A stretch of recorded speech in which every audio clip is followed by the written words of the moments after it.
ਭਾਵੇਂ ਇਹਨਾਂ ਨੇ ਪੈਸੇ ਵੰਡੇ, ਕੰਬਲ ਵੰਡੇ, ਸ਼ਰਾਬਾਂ ਵੰਡੀਆਂ, ਕਈ ਲਾਲਚ ਦਿੱਤੇ, ਇਹਨਾਂ ਦੀਆਂ ਹੀ ਬਣਾਈਆਂ ਹੋਈਆਂ ਵੋਟਾਂ, ਇਹਨਾਂ ਦੇ ਬੂਥਾਂ ਤੇ ਇਹਨਾਂ ਦੇ ਪ੍ਰਬੰਧਾਂ ਹੇਠ ਸੰਗਤ ਨੇ ਸਾਨੂੰ ਵੋਟ ਪਾਈ। ਮੇਰੇ ਤੇ ਇਹ ਗੱਲ ਢੁਕਦੀ ਹੈ ਵੀ ਭਾਈ ਸਾਹਿਬ ਪਹਿਲਾਂ ਖੜੇ ਸੀ, ਹੁਣ ਖੜੋਗੇ? ਹੁਣ ਵੀ ਖੜਾਂਗਾ, ਔਰ ਜਿੰਨਾ ਚਿਰ ਜਿਉਂਦਾ ਇਹਨਾਂ ਬਾਦਲ ਕੋੜਮੇ ਦੇ ਖਿਲਾਫ ਲੜਾਂਗਾ।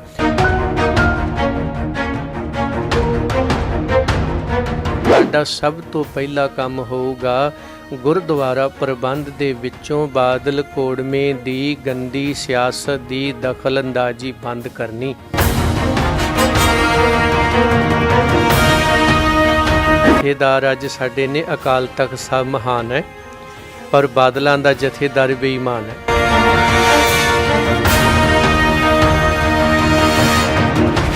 ਕੱਪੜਾ ਲੀੜਾ ਵੀ ਸੰਭਿਆ ਕਰੂ, ਮੇਰੇ ਨਾਲ ਘਰ ਵੀ ਚਲਾਊ। ਉਹ ਕਹਿੰਦੇ ਭਰਾਵਾ ਇਹਨੂੰ ਇੱਥੇ ਨਾ ਕਰਦੇ, ਕੱਲ ਨੂੰ ਕਹੂਗੀ ਇੱਕ ਕਾਕਾ ਮੈਂ ਜੰਮਿਆ, ਹੁਣ ਇੱਕ ਤੂੰ ਜੰਮੇ, ਤੇ ਸਿਆਪਾ ਖੜਾ ਹੋ ਜਾ। ਜੇ ਤਾਂ ਕੋਈ ਮੇਰੇ ਵਰਗਾ ਗਲਤੀ ਕਰੇ ਤਾਂ ਸ਼੍ਰੋਮਣੀ ਕਮੇਟੀ ਉਹਦੇ ਤੇ ਕੇਸ ਕਰਦੀ ਹੈ, ਕਦਮਾਂ ਬਣਾਉਂਦੀ ਹੈ, ਤੇ ਜੇ ਕਿਤੇ ਬਾਦਲਾਂ ਦੀ ਗਲਤੀ ਹੋਵੇ ਤੇ ਉਹ ਕੇਸ ਧਾਰਮਿਕ ਹੁੰਦਾ ਹੈ ਤੇ ਉਹ ਅਕਾਲ ਤਖਤ ਤੇ ਹੀ ਜਾਂਦਾ ਹੈ, ਕਿਉਂਕਿ ਉੱਥੇ ਜਥੇਦਾਰ ਉਹਨਾਂ ਦਾ ਬੈਠਾ ਹੋਇਆ। ਮੰਤਰੀਆਂ ਦੀ ਚੋਣ ਹੋ ਗਈ, ਐਸਜੀਪੀਸੀ ਦੇ ਜੋ ਮੈਂਬਰਾਂ ਦੀ ਚੋਣ ਹੋ ਗਈ, ਸਿਫਾਰਿਸ਼ ਤੇ ਰੱਖੇ ਜਾਂਦੇ ਨੇ। ਜਦੋਂ ਤੁਹਾਡੀ ਚੋਣ ਹੋਈ, ਤੁਸੀਂ ਵੀ ਕਿਸੇ ਸਿਫਾਰਿਸ਼ ਦੇ ਅਧੀਨ ਸੀ? ਤੇ ਸਾਡੇ ਮਨ 'ਚ ਗੱਲ ਬਹਿ ਗਈ ਹੈ ਕਿ ਜੇ ਬਾਦਲ ਢਾਉਣਾ ਹੈ ਤੇ ਇਕੱਠੇ ਕਰੋ, ਤੇ ਜਿਨ੍ਹਾਂ ਨੂੰ ਤੁਸੀਂ ਇਕੱਠੇ ਕਰ ਰਹੇ ਹੋ ਉਹ ਬਾਦਲ ਵਿਰੋਧੀ ਤਾਂ ਹੋ ਸਕਣਗੇ, ਕੀ ਉਹ ਪੰਥਕ ਹੈਗੇ ਨੇ? ਕਿ ਦਰਬਾਰ ਸਾਹਿਬ ਦੇ ਅੰਦਰ ਬੀਬੀਆਂ ਨੂੰ ਕੀਰਤਨ ਕਿਉਂ ਨਹੀਂ ਕਰਨ ਦਿੱਤਾ ਜਾਂਦਾ? ਤਾਂ ਬੇਤੁਕੇ ਸਵਾਲਾਂ ਦੇ ਜਵਾਬ ਨਹੀਂ ਹੁੰਦੇ।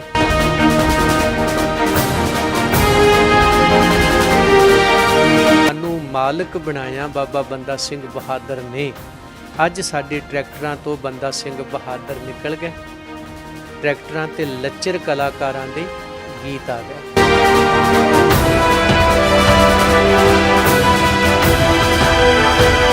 ਮੈਂ ਕਿਸੇ ਬੀਜੇਪੀ, ਕਾਂਗਰਸ, ਅਕਾਲੀ, ਕੈਪਟਨਾਂ, ਬਾਦਲਾਂ ਦੀ ਬੁੱਕਲ ਚੋਂ ਨਹੀਂ ਨਿਕਲਿਆ ਹੋਇਆ।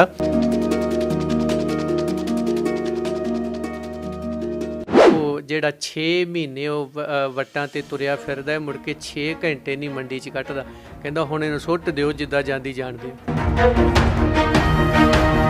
ਬਾਦਲਾਂ ਦਾ ਜਥੇਦਾਰ ਅਕਾਲ ਤਖਤ ਤੇ ਬਹਿ ਕੇ ਝੂਠ ਬੋਲਦਾ। ਪਹਿਲਾਂ ਕਹਿੰਦਾ ਜੀ ਸ੍ਰੀ ਗੁਰੂ ਗ੍ਰੰਥ ਸਾਹਿਬ ਜੀ ਦੇ ਸਰੂਪ ਨੂੰ ਲੈ ਕੇ ਅਸੀਂ ਜਾਂਚ ਕਰਾਵਾਂਗੇ। ਦੂਜਾ ਝੂਠ ਬੋਲਦਾ ਜੀ ਗੁਰੂ ਗ੍ਰੰਥ ਸਾਹਿਬ ਦੇ ਸਰੂਪ ਛਪੇ ਹੀ ਨਹੀਂ ਜੀ। ਤੀਜਾ ਝੂਠ ਬੋਲਦਾ ਜੀ ਨਹੀਂ ਜੀ ਇਹ 267 ਨਹੀਂ ਸੀ 328 ਨੇ ਜੀ। ਇਹ ਤਾਂ ਹੁਣ ਤੁਸੀਂ ਕਦੇ ਮਿਲੋਗੇ ਤੇ ਪੁੱਛਿਓ ਵੀ ਇੰਨੇ ਝੂਠ ਬੋਲਣ ਦੀ ਕੀ ਜ਼ਰੂਰਤ ਪੈ ਗਈ। ਗੁਰੂ ਸਾਹਿਬ ਜੀ ਨੇ ਸਾਨੂੰ ਕਿਹਾ ਸੀਗਾ ਵੀ ਭਾਈ ਜਦੋਂ ਸਾਰੇ ਹੀਲੇ ਮੁੱਕ ਜਾਣ ਤੇ ਫਿਰ ਇੱਕੋ ਹੀ ਹੀਲਾ ਰਹਿ ਜਾਂਦਾ ਹੈ ਕਿ ਅਸੀਂ ਸਾਡਾ ਹੱਥ ਜਿਹੜਾ ਫਿਰ ਕਿਰਪਾਨ ਦੇ ਮੁੱਠੇ ਤੇ ਚਲਿਆ ਜਾਂਦਾ। ਸਾਨੂੰ ਇੰਨਾ ਹੁਣ ਮਜਬੂਰ ਨਾ ਕਰਿਓ ਵੀ ਅਖੀਰੀ ਸਾਡੇ ਕੋਲ ਰਾਹ ਉਹੀ ਰਹਿ ਜਾਂਦਾ ਹੈ।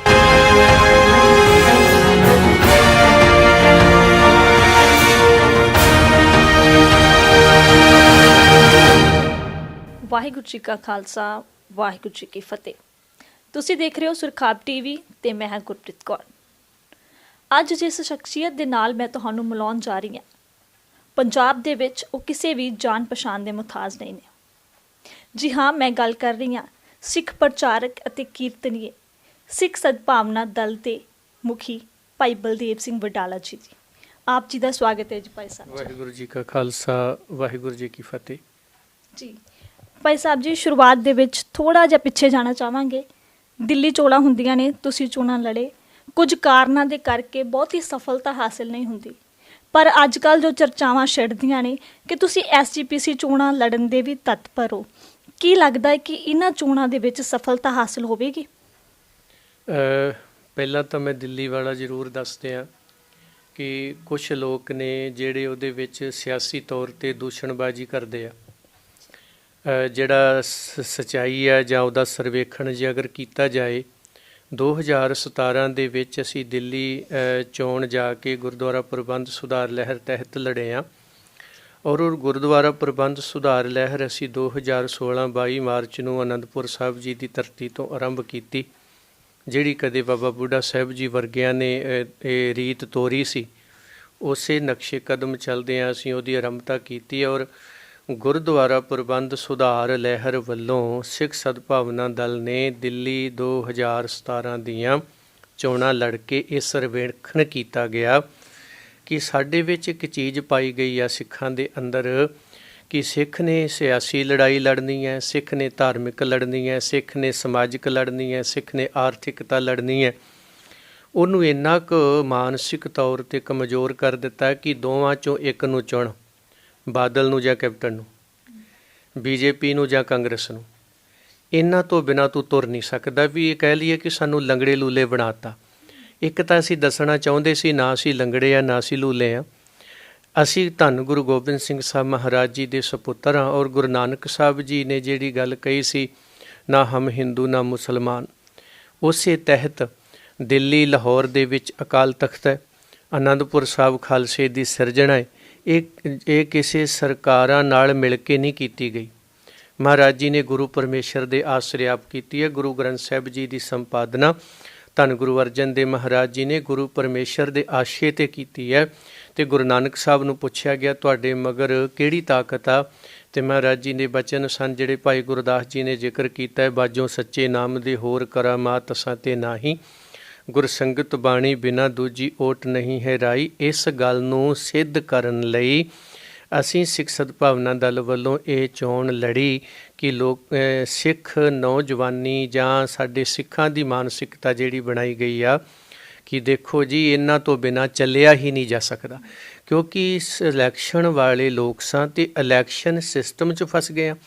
ਇਲੈਕਸ਼ਨ ਸਿਸਟਮ ਜਿਹੜਾ ਹੈ ਉਹ ਸਿਰਾਂ ਦੀ ਗਿਣਤੀ ਕਰਦਾ, ਗੁਣਾਂ ਦੀ ਨਹੀਂ। ਉਹ ਸੋਚਦੇ ਨੇ ਵੀ ਸ਼ਾਇਦ ਇਹਨਾਂ ਤੋਂ ਬਿਨਾਂ ਚੱਲਿਆ ਹੀ ਨਹੀਂ ਜਾ ਸਕਦਾ। ਇੱਕ ਤਾਂ ਇਹ ਭੁਲੇਖਾ ਕੱਢਣਾ ਸੀ। ਦੂਸਰਾ, ਅਸੀਂ ਉੱਥੇ ਜਦੋਂ ਜਾ ਕੇ ਲੜੇ ਹਾਂ, ਇਹਨਾਂ ਲੋਕਾਂ ਨੇ ਸ਼ਰਾਬੀ, ਕਬਾਬੀ, ਯਾਸ਼ੀ, ਭ੍ਰਿਸ਼ਟ ਸਾਰੇ ਬੰਦੇ ਖੜ੍ਹੇ ਕੀਤੇ ਆ।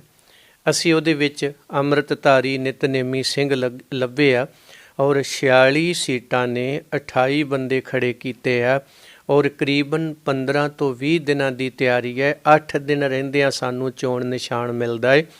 5 ਦਿਨ ਅਸੀਂ ਡੋਰ ਟੂ ਡੋਰ ਪ੍ਰਚਾਰ ਕਰਦੇ ਹਾਂ। 33% ਕੁੱਲ ਵੋਟਾਂ ਭੁਗਤਦੀਆਂ ਨੇ। ਭੁਗਤੀਆਂ ਹੋਈਆਂ ਵੋਟਾਂ ਦੇ ਵਿੱਚੋਂ 8.5% ਵੋਟ ਸਾਨੂੰ ਮਿਲਦੇ ਆ। 7 ਬੰਦੇ ਸਾਡੇ ਦੂਜੇ ਨੰਬਰ 'ਤੇ ਆਉਂਦੇ ਆ। 2 ਬੰਦੇ ਸਾਡੇ ਕੋਈ 80-85 ਵੋਟਾਂ ਪਿੱਛੇ ਰਹਿ ਜਾਂਦੇ ਆ। ਸਰਵੇਖਣ ਕੀ ਕਹਿ ਰਿਹਾ ਹੈ, ਇਹ ਕੁਛ ਹੋਰ ਕਹਿ ਰਿਹਾ ਹੈ। ਇਸ ਲਈ ਇਹ ਦੂਸ਼ਣਬਾਜ਼ੀ ਹੈ ਵੀ ਉੱਥੇ ਇਹਨਾਂ ਨੂੰ ਸਫਲਤਾ ਨਹੀਂ ਮਿਲੀ ਜੀ, ਸਾਨੂੰ ਸਫਲਤਾ ਮਿਲੀ ਆ। ਔਰ 8.5% ਇੱਕ ਬੰਦਾ ਕੀਰਤਨ ਕਰਦਾ ਔਰ ਉੱਠ ਕੇ ਕਹਿ ਰਿਹਾ ਕਿ ਅਸੀਂ ਗੁਰਦੁਆਰੇ ਯਾਦ ਕਰਾਉਣੇ ਆ ਅਤੇ ਆਓ ਜੀ ਸੰਗਤ ਜੀ। ਮੈਂ ਕਹਿੰਦਾ ਦਿੱਲੀ ਦੇ ਸਿੱਖ ਕਿੰਨੇ ਸਿਆਣੇ ਸੀ। ਭਾਵੇਂ ਇਹਨਾਂ ਨੇ ਪੈਸੇ ਵੰਡੇ, ਕੰਬਲ ਵੰਡੇ, ਸ਼ਰਾਬਾਂ ਵੰਡੀਆਂ, ਕਈ ਲਾਲਚ ਦਿੱਤੇ, ਇਹਨਾਂ ਦੀਆਂ ਹੀ ਬਣਾਈਆਂ ਹੋਈਆਂ ਵੋਟਾਂ, ਇਹਨਾਂ ਦੇ ਬੂਥਾਂ 'ਤੇ, ਇਹਨਾਂ ਦੇ ਪ੍ਰਬੰਧਾਂ ਹੇਠ ਸੰਗਤ ਨੇ ਸਾਨੂੰ ਵੋਟ ਪਾਈ ਹੈ। ਅਤੇ ਮੈਂ ਇਹਨੂੰ ਕਿੱਦਾਂ ਕਹਿ ਸਕਦਾ ਵੀ ਸਰਵੇਖਣ ਤਾਂ ਕੁਝ ਹੋਰ ਕਹਿ ਰਿਹਾ। ਅਤੇ ਦੂਸਰੀ ਗੱਲ ਜਿਹੜੀ ਅਕਸਰ ਕਹਿੰਦੇ ਨੇ ਕਿ ਤੁਸੀਂ ਗਾਂ ਜਿੱਤੋਗੇ ਜਾਂ ਕਿੱਦਾਂ, ਮੈਂ ਨਾਲ ਹੀ ਕਹਿ ਦਿੰਦਾ ਵੀ ਤੁਸੀਂ ਮੈਨੂੰ ਉਹ ਵੀ ਪੁੱਛਣੀ ਹੈ ਵੀ ਗਾਂ ਤੁਸੀਂ ਜਿੱਤੋਗੇ। ਅਤੇ ਸੰਤ ਗਿਆਨੀ ਜਰਨੈਲ ਸਿੰਘ ਹੋਣੀ ਜਦੋਂ ਚੱਲੇ ਸੀਗੇ ਅਤੇ ਉਹਨਾਂ ਨੂੰ ਕਿਸੇ ਨੇ ਸਵਾਲ ਕੀਤਾ ਵੀ ਨੌਜਵਾਨ ਵੀ ਤੂੰ ਚੱਲ ਤੁਰ ਪਿਆ ਹੈ, ਕੀ ਕੌਮ ਤੇਰੇ ਨਾਲ ਤੁਰੂ? ਅਤੇ ਬਾਬੇ ਜਰਨੈਲ ਸਿੰਘ ਦਾ ਉੱਤਰ ਸੀਗਾ ਕਿ ਗੁਰੂ ਪੰਥ ਮਾਲਕ ਹੈ, ਜਰਨੈਲ ਸਿੰਘ ਉਸ ਦਾ ਗੁਲਾਮ ਹੈ। ਅਤੇ ਜਰਨੈਲ ਸਿੰਘ ਜਿੰਨਾ ਚਿਰ ਸਵਾਸ ਲਈ ਬੈਠਾ ਹੈ ਓਨਾ ਚਿਰ ਜ਼ਬਰ ਜੁਰਮ ਦੇ ਖਿਲਾਫ ਪੰਥ ਲਈ ਲੜੂ ਔਰ ਕਦੀ ਇਹ ਲਾਮਾ ਨਹੀਂ ਦਊਗਾ ਕਿ ਪੰਥ ਨੇ ਮੇਰੇ ਸਿਰ 'ਤੇ ਹੱਥ ਨਹੀਂ ਰੱਖਿਆ, ਕਿਉਂਕਿ ਗੁਲਾਮ ਆਪਣੇ ਮਾਲਕ ਨੂੰ ਲਾਮਾ ਨਹੀਂ ਦੇ ਸਕਦਾ। ਅਸੀਂ ਗੁਰੂ ਪੰਥ ਦੇ ਗੁਲਾਮ ਹਾਂ ਅਤੇ ਗੁਰੂ ਪੰਥ ਲਈ ਜਿਉਂਦੇ ਹਾਂ, ਗੁਰੂ ਪੰਥ ਲਈ ਮਰਾਂਗੇ ਅਸੀਂ। ਇਸ ਲਈ ਜਿੰਨਾ ਚਿਰ ਜਿਉਂਦੇ ਹਾਂ, ਖੜ੍ਹੇ ਹਾਂ। ਮੇਰੇ 'ਤੇ ਇਹ ਗੱਲ ਢੁੱਕਦੀ ਹੈ ਵੀ ਭਾਈ ਸਾਹਿਬ ਪਹਿਲਾਂ ਖੜ੍ਹੇ ਸੀ, ਹੁਣ ਖੜੋਗੇ? ਹੁਣ ਵੀ ਖੜਾਂਗਾ ਔਰ ਜਿੰਨਾ ਚਿਰ ਜਿਉਂਦਾ ਇਹਨਾਂ ਬਾਦਲ ਕੋੜਮੇ ਦੇ ਖਿਲਾਫ ਲੜਾਂਗਾ। ਬਾਕੀ ਰਹੀ ਗੱਲ ਸਾਨੂੰ ਚੁਣ ਕੇ ਲਿਆਉਣਾ ਜਾਂ ਨਾ ਲਿਆਉਣਾ, ਇਹ ਸੰਗਤ ਦਾ ਸਵਾਲ ਹੈ। ਮੰਨ ਲਓ SGPC ਚੋਣਾਂ ਹੁੰਦੀਆਂ ਨੇ, ਸਿੱਖ ਸੰਗਤ ਤੁਹਾਡੇ ਹੱਥ 'ਚ ਕਮਾਨ ਦੇ ਦਿੰਦੀ ਹੈ। ਸਿਸਟਮ ਦੇ ਵਿੱਚ ਜੋ SGPC ਦੇ ਸਿਸਟਮ ਦੇ ਵਿੱਚ ਅਜਿਹੀਆਂ ਕਿਹੜੀਆਂ ਤਬਦੀਲੀਆਂ ਕਰੋਗੇ ਕਿ ਸਿੱਖ ਸੰਗਤ ਤੁਹਾਨੂੰ ਜੋ ਚੁਣੇ, ਤੁਸੀਂ ਮਤਲਬ ਇਸ ਸਿਸਟਮ ਨੂੰ ਕਿਸ ਤਰੀਕੇ ਦੇ ਨਾਲ ਬਦਲੋਗੇ? ਦੇਖੋ ਜੀ, ਜਿਹੜਾ ਹਾਊਸ ਆ ਸਾਡਾ ਸੰਵਿਧਾਨ ਆ ਜਾਂ ਸਾਡਾ ਸ਼੍ਰੋਮਣੀ ਗੁਰਦੁਆਰਾ ਪ੍ਰਬੰਧਕ ਕਮੇਟੀ ਹੈ, ਦਿੱਲੀ ਕਮੇਟੀ ਹੈ, ਚੀਫ ਖਾਲਸਾ ਦੀਵਾਨ ਵਰਗੇ ਸਾਡੇ ਸਿੱਖ ਹੋਰ ਅਦਾਰੇ ਨੇ, ਇਹ ਸਾਰੇ ਦੇ ਸਾਰੇ ਗੁਰੂ ਨਾਨਕ ਸਾਹਿਬ ਨੇ 3 ਚੀਜ਼ਾਂ ਦਿੱਤੀਆਂ ਨੇ ਸਾਨੂੰ: ਪਵਿੱਤਰ ਕਲਾਮ ਸ੍ਰੀ ਗੁਰੂ ਗ੍ਰੰਥ ਸਾਹਿਬ ਜੀ, ਅਤੇ ਪਵਿੱਤਰ ਮੁਕਾਮ ਪਲੇਟਫਾਰਮ ਗੁਰਦੁਆਰਾ, ਅਤੇ ਪਵਿੱਤਰ ਨਿਜ਼ਾਮ। ਜਿੰਨਾ ਚਿਰ ਨਿਜ਼ਾਮ ਪਵਿੱਤਰ ਹੈ ਅਤੇ ਮੁਕਾਮ ਦੀ ਅਤੇ ਕਲਾਮ ਦੀ ਪਵਿੱਤਰਤਾ ਕਾਇਮ ਹੈ, ਜਿੱਦਣ ਨਿਜ਼ਾਮ ਸਿਸਟਮ ਭੰਗ ਹੁੰਦਾ ਹੈ ਅਤੇ ਸਾਰਾ ਕੁਛ ਵਿਗੜ ਜਾਂਦਾ ਹੈ। ਪੰਥ ਕੀ ਰਹੇਗੀ ਤੋ ਗ੍ਰੰਥ ਕੀ ਰਹੇਗੀ ਨਾਥ, ਪੰਥੀ ਨਾ ਰਹਾ ਤੋ ਗ੍ਰੰਥ ਕੌਣ ਮਾਨੇ ਗੋ, ਸਾਡੇ ਵਡਪੁਰਖਿਆਂ ਦੇ ਬੋਲ ਨੇ। ਤਾਂ ਉਸ ਲਈ ਅਸੀਂ ਅਗਰ ਸੰਗਤ ਸਾਡੇ ਸਿਰ 'ਤੇ ਹੱਥ ਰੱਖ ਕੇ ਲਿਆਉਂਦੀ ਆ, ਅਤੇ ਸਾਡਾ ਸਭ ਤੋਂ ਪਹਿਲਾ ਕੰਮ ਹੋਊਗਾ ਗੁਰਦੁਆਰਾ ਪ੍ਰਬੰਧ ਦੇ ਵਿੱਚੋਂ ਬਾਦਲ ਕੋੜਮੇ ਦੀ ਗੰਦੀ ਸਿਆਸਤ ਦੀ ਦਖਲ ਅੰਦਾਜ਼ੀ ਬੰਦ ਕਰਨੀ, ਤਾਂ ਜੋ ਭਵਿੱਖ ਵਿੱਚ ਕੋਈ ਬਾਦਲ ਕੋੜਮਾ ਨਰੈਣੂ ਸੋਚ ਦਾ ਧਾਰਨੀ ਸਿੱਖ ਵਿਰੋਧੀ ਤਾਕਤਾਂ ਦੀ ਕਠਪੁਤਲੀ ਬਣ ਕੇ ਜਿਹੜਾ ਨੁਕਸਾਨ ਉਹਨੇ ਅੱਜ ਕੀਤਾ ਇਹ ਅੱਗੇ ਤੋਂ ਨਾ ਕਰ ਸਕੇ। ਪਹਿਲੀ ਗੱਲ, ਸਿਆਸੀ ਦਖਲ ਅੰਦਾਜ਼ੀ ਪੱਕੇ ਤੌਰ 'ਤੇ ਬੰਦ ਕਰਨੀ। ਦੂਸਰਾ, ਸਿੱਖ ਪੰਥ ਵਿੱਚ ਸਭ ਤੋਂ ਅਹਿਮ ਸ੍ਰੀ ਗੁਰੂ ਗ੍ਰੰਥ ਸਾਹਿਬ ਜੀ ਮਹਾਰਾਜ ਜੀ ਦਾ ਅਦਬ ਸਤਿਕਾਰ ਹੈ, ਔਰ ਸ਼੍ਰੋਮਣੀ ਗੁਰਦੁਆਰਾ ਪ੍ਰਬੰਧਕ ਕਮੇਟੀ ਅੰਦਰ ਜੇ ਕੋਈ ਅਹਿਮ ਵਿਭਾਗ ਹੈ ਅਤੇ ਉਹ ਸ੍ਰੀ ਗੁਰੂ ਗ੍ਰੰਥ ਸਾਹਿਬ ਜੀ ਭਵਨ ਹੈ, ਅਤੇ ਔਰ ਸਭ ਤੋਂ ਮਾੜੀ ਹਾਲਤ ਬਾਦਲ ਕੋੜਮੇ ਨੇ ਉਸ ਦੀ ਕੀਤੀ ਹੋਈ ਹੈ। ਅਸੀਂ ਸ੍ਰੀ ਗੁਰੂ ਗ੍ਰੰਥ ਸਾਹਿਬ ਜੀ ਦਾ ਅਦਬ ਸਤਿਕਾਰ ਬਹਾਲ ਕਰਾਂਗੇ। ਤੀਸਰੀ ਗੱਲ, ਜਿਹੜੇ ਦੋਸ਼ੀ ਨੇ ਉਦੋਂ ਦੇ ਹੋਣ ਜਾਂ ਅੱਜ ਦੇ ਹੋਣ, ਇਨਸਾਫ ਲਈ ਉਹਨਾਂ ਦੇ ਖਿਲਾਫ ਤਗੜੇ ਹੋ ਕੇ ਉਹਨਾਂ ਨੂੰ ਸਜ਼ਾਵਾਂ ਦਿਵਾਉਣੀਆਂ। ਉਦੋਂ ਅਗਲੀ ਗੱਲ ਜਿਹੜੀ ਹੈ ਕਿ ਜਿਹੜਾ ਗੋਲਕ ਚੋਰ ਅੱਜ ਇਹਨਾਂ ਨੇ ਆਪਣੇ ਘਰ ਭਰ ਲਏ ਔਰ ਗੁਰੂ ਦੀ ਗੋਲਕ ਨੂੰ ਵੱਡਾ ਖੋਰਾ ਲਾਇਆ, ਗੁਰੂ ਘਰ ਦੀਆਂ ਜ਼ਮੀਨਾਂ, ਗੁਰੂ ਘਰ ਦੇ ਸਕੂਲ ਕਾਲਜ ਜੋ ਕੁਛ ਵੀ ਸੀਗਾ, ਇਹ ਸਾਰਾ ਕੁਛ ਬਾਦਲ ਕੋੜਮਾ ਆਪਣਿਆਂ ਲਈ ਵਰਤ ਗਿਆ। ਇਹਨਾਂ ਆਪਣੇ ਘਰ ਭਰੇ ਅਤੇ ਇਹਨਾਂ ਦੇ ਝੋਲੀ ਚੁੱਕ ਵੀ ਉਹ ਖਾ ਰਹੇ ਆ। ਉਹਦਾ ਸਾਰੀ ਜਾਂਚ ਕਰਨੀ, ਕਿੱਥੇ ਕਿੱਥੇ ਗਿਆ, ਉਹਦੀ ਭਰਪਾਈ ਲਈ। ਔਰ ਉਦੋਂ ਬਾਅਦ ਜਿਹੜਾ ਸਾਡੇ ਸਿੱਖ ਬੱਚੇ ਜਾਂ ਅਸੀਂ ਹੋਰ ਜਿੱਥੇ ਜਿੱਥੇ ਕਰ ਸਕਦੇ ਹਾਂ ਕਿ ਅੱਜ ਸਾਡੀ ਨੌਜਵਾਨੀ ਪੜ੍ਹਾਈ ਤੋਂ ਰਹਿ ਗਈ ਹੈ, ਦਵਾਈ ਤੋਂ ਰਹਿ ਗਈ ਹੈ, ਵਾਤਾਵਰਣ ਤੋਂ ਰਹਿ ਗਈ ਹੈ, ਅਜ਼ਮਤ ਤੋਂ ਰਹਿ ਗਈ ਹੈ, ਸਨਅਤ ਤੋਂ ਰਹਿ ਗਈ ਹੈ, ਪਾਉਣ ਤੋਂ ਰਹਿ ਗਈ ਹੈ, ਪਾਣੀ ਤੋਂ ਰਹਿ ਗਈ ਹੈ, ਧਰਤੀ ਤੋਂ ਰਹਿ ਗਈ ਹੈ, ਮਾਂ ਬੋਲੀ ਪੰਜਾਬੀ ਤੋਂ ਰਹਿ ਗਈ ਹੈ। ਇਹ ਸਾਰੀ ਦੀਆਂ ਸਾਰੀਆਂ ਦਾਤਾਂ ਕਿਸਾਨੀ, ਜਵਾਨੀ, ਬਜ਼ੁਰਗੀ ਧੰਨ ਗੁਰੂ ਨਾਨਕ ਸਾਹਿਬ ਦੇ ਘਰ ਵਿੱਚ ਗੁਰਦੁਆਰੇ ਵਿੱਚ ਪਰੋਸ ਕੇ ਦਿੱਤੀਆਂ ਗਈਆਂ। ਔਰ ਕਾਹਨ ਸਿੰਘ ਨਾਭਾ ਵੀ ਲਿਖਦੇ ਨੇ, ਗੁਰਦੁਆਰੇ ਦਾ ਭਾਵ ਵੀ ਇਹ ਹੈ ਮਾਨਵਤਾ ਦਾ ਫਿਊਚਰ, ਜਿਹੜਾ ਭੁੱਖੇ ਲਈ ਅੰਨ ਹੈ ਔਰ ਨੰਗੇ ਲਈ ਕੱਪੜਾ ਏ, ਬਿਮਾਰ ਲਈ ਦਵਾਈ ਹੈ, ਜਿਹਦਾ ਟਿਕਾਣਾ ਕੋਈ ਨਹੀਂ ਉਹਦੇ ਲਈ ਰਹਿਣ ਬਸੇਰਾ ਏ, ਅਵਲਾ ਲਈ ਇਹ ਲੋਹ ਪੁਰਸ਼ ਖਾਲਸਾ ਏ। ਇਸ ਲਈ ਇਹ ਸਾਰੀਆਂ ਚੀਜ਼ਾਂ ਜਿਹੜੀਆਂ ਸਾਡੇ ਗੁਰੂ ਸਾਹਿਬ ਨੇ ਸਾਨੂੰ ਦਿੱਤੀਆਂ ਸੀ, ਅਸੀਂ ਉਹ ਬਹਾਲ ਕਰਾਂਗੇ, ਜਿਹੜੀਆਂ ਇਹਨਾਂ ਨੇ ਖਤਮ ਕਰ ਦਿੱਤੀਆਂ ਨੇ। ਔਰ ਮੈਂ ਕਦੇ ਛੋਟਾ ਜਿਹਾ ਹੁੰਦਾ ਸਾਂ ਅਤੇ ਪ੍ਰਾਇਮਰੀ ਜਿਹੜੀ ਉਹ ਗੁਰਦੁਆਰੇ 'ਚ ਹੀ ਪੜ੍ਹੀ ਹੈ, ਪਿੰਡ ਉੱਥੇ ਵਡਾਲੇ 'ਚ ਸਾਡੇ ਗੁਰਦੁਆਰਾ ਸੀ ਬਾਬਾ ਭਾਈਪੁਰ ਜੀ, ਉੱਥੇ ਸਾਡਾ ਸਕੂਲ ਲੱਗਦਾ ਸੀਗਾ। ਸਕੂਲ ਵਿੱਚ ਹੀ ਸਾਨੂੰ ਪੜ੍ਹਾਈ ਮਿਲਦੀ ਸੀ, ਸਕੂਲ ਵਿੱਚ ਹੀ ਗੁਰਦੁਆਰਾ ਹੈ, ਅਤੇ ਸਕੂਲ ਵਿੱਚ ਹੀ ਸਾਨੂੰ ਉਹ ਟੀਕੇ ਲਾਉਣ ਵਾਲੇ ਆਉਂਦੇ ਸੀਗੇ, ਜਿਹੜੇ ਉਹ ਕਹਿੰਦੇ, ਉਹ ਪੁਰਾਣੇ ਬਜ਼ੁਰਗ ਕਹਿੰਦੇ ਹੁੰਦੇ ਭੰਬੀਰੀ ਵਾਲਾ ਟੀਕਾ ਲੱਗਣਾ, ਉਹ ਸਾਨੂੰ ਲੱਗਣੇ ਉੱਥੇ ਜੀ। ਅਸੀਂ ਸਾਰਿਆਂ ਨੇ ਇਹ ਕਹਿ ਲਈਏ ਕਿ ਸਾਡਾ ਡੀਪੂ ਸਾਰਾ ਕੁਛ ਸੀਗਾ ਗੁਰਦੁਆਰਾ। ਅੱਜ ਉਹ ਇਹ ਨਰੈਣੂ ਸੋਚਦੇ ਲੋਕਾਂ ਨੇ ਗੁਰਦੁਆਰੇ ਦਾ ਸਿਸਟਮ ਵਿਗਾੜਤਾ, ਜਿਹਦੇ ਕਰਕੇ ਕਹਿਣ ਲੱਗੇ ਜੀ ਗੁਰਦੁਆਰੇ ਬੰਦ ਕਰ ਦਿਓ। ਕਈ ਤਰ੍ਹਾਂ ਦੀਆਂ ਗੱਲਾਂ ਉੱਠਦੀਆਂ ਨੇ, ਅਤੇ ਇਹ ਸਭ ਕੁਛ ਅਸੀਂ ਕਰਾਂਗੇ। ਜੇ ਗੱਲ ਕੀਤੀ ਜਾਵੇ, ਬਹੁਤ ਸਾਰੇ ਸਿੱਖ ਪ੍ਰਚਾਰਕ ਨੇ, ਜੇ ਗੱਲ ਕਰਾਂ ਭਾਈ ਰਣਜੀਤ ਸਿੰਘ ਢੰਡਰੀਆ ਵਾਲੇ ਹੋ ਗਏ, ਪੰਥਕ ਅਕਾਲੀ ਲਹਿਰ ਦੇ ਜੋ ਉਹ ਪੰਥਕ ਅਕਾਲੀ ਲਹਿਰ ਵਾਲੇ ਨੇ ਹੋ ਗਏ, ਤੁਸੀਂ ਹੋ ਗਏ। ਹਮੇਸ਼ਾ ਕਿਹਾ ਜਾਂਦਾ ਹੈ ਕਿ ਸ਼੍ਰੀ ਅਕਾਲ ਤਖਤ ਸਾਹਿਬ ਦੇ ਜਥੇਦਾਰ ਅਤੇ SGPC ਕਿਸੇ ਸਿਆਸੀ ਕੰਟਰੋਲ ਦੇ ਅੰਡਰ ਨੇ। ਕੀ ਕਾਰਨ ਨੇ, ਕੀ ਅਜਿਹੀਆਂ ਚੀਜ਼ਾਂ ਨੇ ਜੋ ਤੁਹਾਨੂੰ ਇਹ ਅਹਿਸਾਸ ਦਿਵਾਉਂਦੀਆਂ ਨੇ ਕਿ ਸਿਆਸੀ ਦਬਾਅ ਦੇ ਅੰਡਰ ਇਹ ਚੀਜ਼ਾਂ ਚੱਲ ਰਹੀਆਂ ਨੇ? ਵੇਖੋ ਜੀ, ਉਹ ਪਤਾ ਨਹੀਂ ਕਿਉਂ ਡਰਦੇ ਹੋਣਗੇ ਵੀ ਨਾਂ ਨਹੀਂ ਲੈ ਰਹੇ, ਮੈਂ ਨਾਂ ਲੈਣਾ। ਜਿਹੜੀਆਂ ਜਥੇਦਾਰ ਅੱਜ ਸਾਡੇ ਨੇ, ਅਕਾਲ ਤਖਤ ਸਾਹਿਬ ਮਹਾਨ ਹੈ, ਪਰ ਬਾਦਲਾਂ ਦਾ ਜਥੇਦਾਰ ਬੇਈਮਾਨ ਹੈ।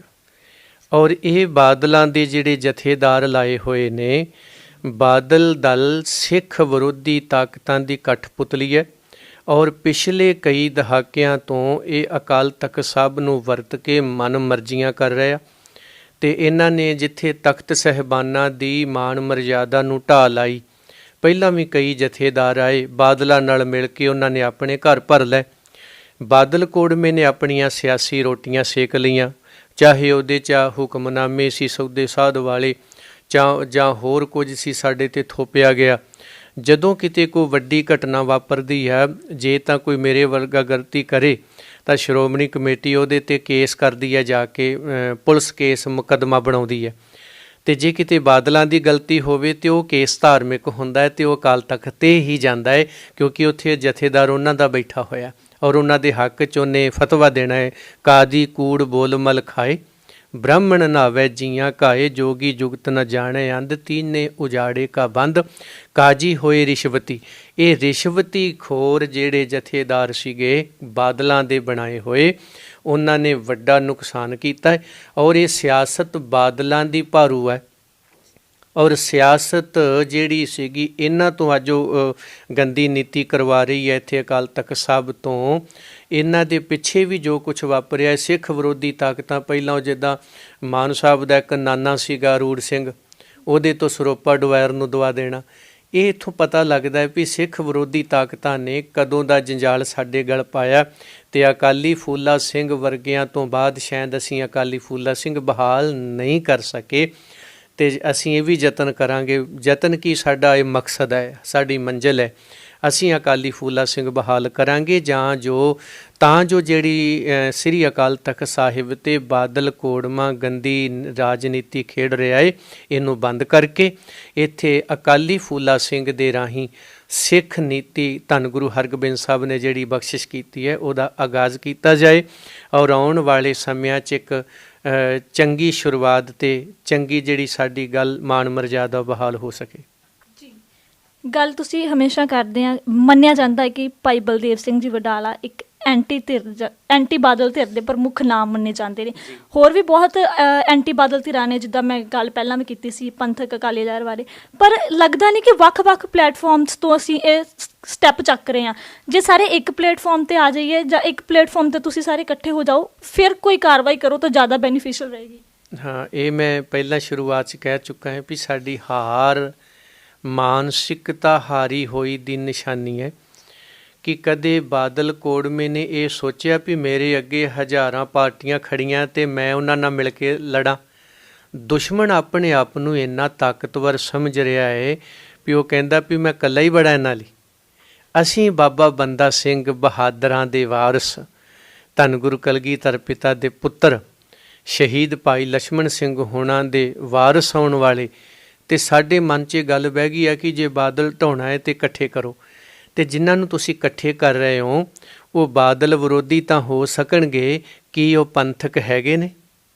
ਪਹਿਲੀ ਗੱਲ ਤਾਂ ਹੈ। ਦੂਸਰੀ ਗੱਲ, ਜਿਹੜੀ ਸਾਡੀ ਜੰਗ ਹੈ ਇਹ ਸੱਚ ਅਤੇ ਝੂਠ ਦੀ ਹੈ, ਰਾਜਨੀਤੀ ਨਾਲ ਸਿੱਖ ਨੀਤੀ ਦੀ ਹੈ। ਔਰ ਇਹ ਜਿਹੜੀਆਂ ਧਿਰਾਂ ਨੇ, ਕੀ ਇਹ ਰਾਜਨੀਤੀ ਤੋਂ ਮੁਕਤ ਹੈਗੀਆਂ ਨੇ?